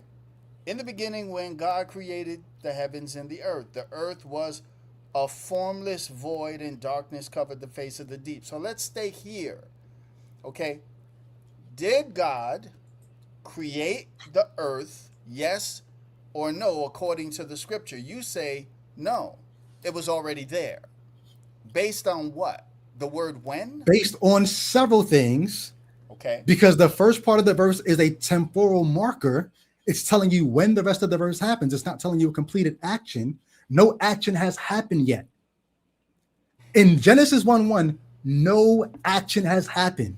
But Brady, you've only shown. I'm sorry. No. Look. Here's the deal. Yeah. This is going to take Genesis. time. Yeah. If Genesis 1:1 is a temporal marker, then that means the only real action in the verse is the past tense. The earth was. That's the only action if the first part is a temporal marker. When God began to create the heavens and the earth was something already. If you don't get that, you're going to miss everything else. But my question and then add on top of that. But my question is, you've read one translation that uses the word when. Is there another one? Is there 5? There's several. There's several of them. The NAB does the same thing. Hold on.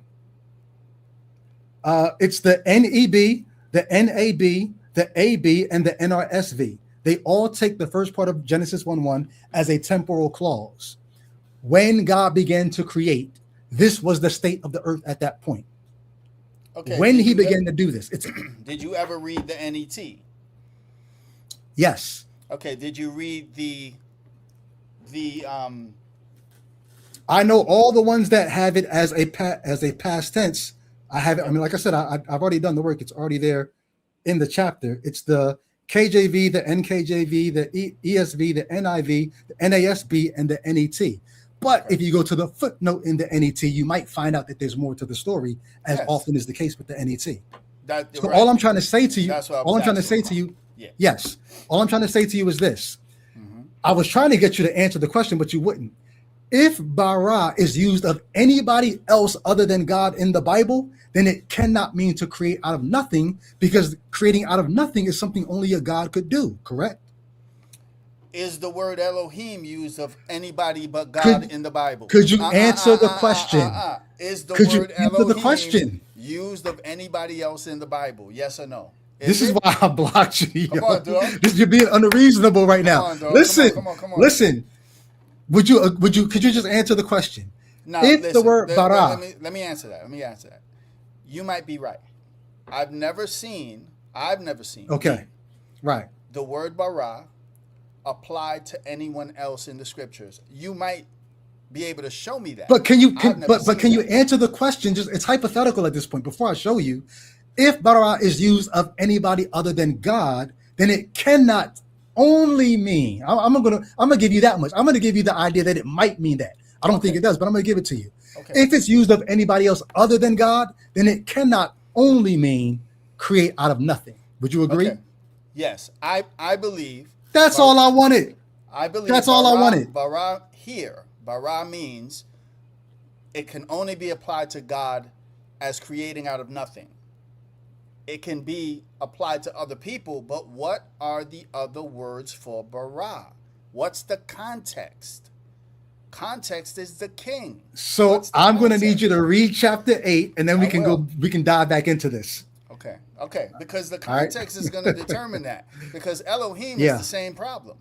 We got Elohim meaning God, but then we got Elohim meaning the judges. Then we got, what's the context? Elohim never means the judges. Jesus was wrong on that point. Oh, Lord. But that's a whole other conversation. Okay, yeah. Okay. This is good, bro. This is good. Good. I enjoy this. I'm looking forward to chopping it up, man. Okay, so send me those dates. Yeah, for sure. So do you recommend, because I'm going to tell you exactly where I'm at right now, because I don't really want to, I want to go through the book. So I'm on, actually, chapter 3, like I said, and I'm close to finishing chapter 3. I'm just going to keep reading, man. I'm not going to skip chapters 4, 5, and 6. It's about evolution, and it doesn't even matter for our purposes. Because I'm gonna be honest with you, one of my real goals with you is simply to get you away from a literalistic reading of Genesis. That's my only goal with you. Okay. So you want me to go to chapter 7 and 8 or 8? I think you're going to want 7, 8, and 9, especially as it gets to, because chapter 9 deals with the fall in Genesis 3. So then, in our conversation, when we come back together, what are we? That's why I wanted to go. Let's stick with chapter 3 first. Let's do chapter 3 first and save the other stuff for later.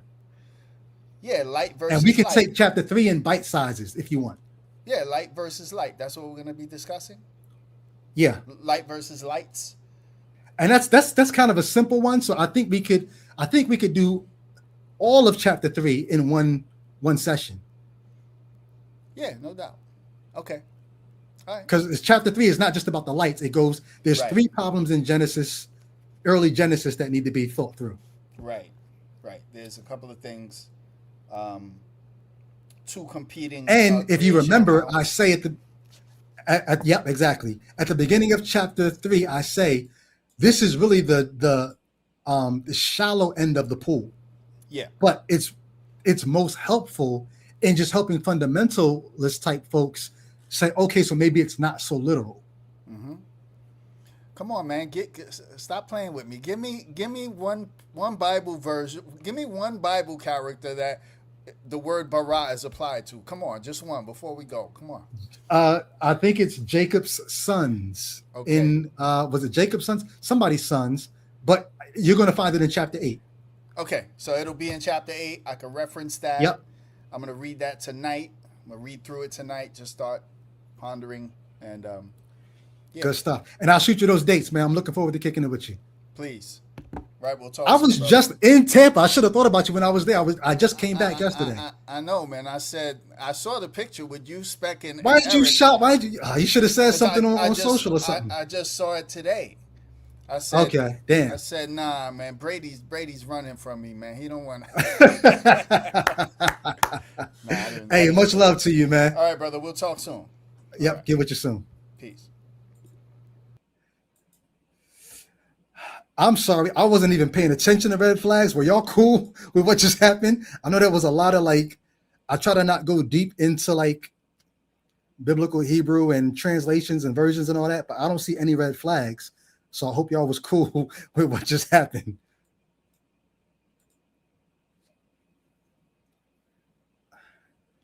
Did I see my sister's name in there?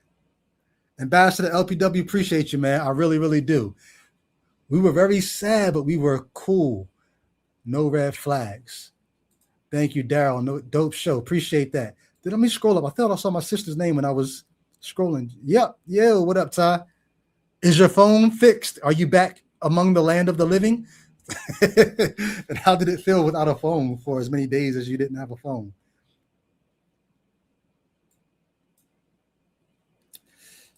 Good stuff. I'm starving. I'm about to go get it in. So she's got her phone back. Welcome back. You probably had a couple moments where you said, you know what, this is actually nice. I'm going to do this more often. And then as soon as you got your phone back, you haven't shut it off since.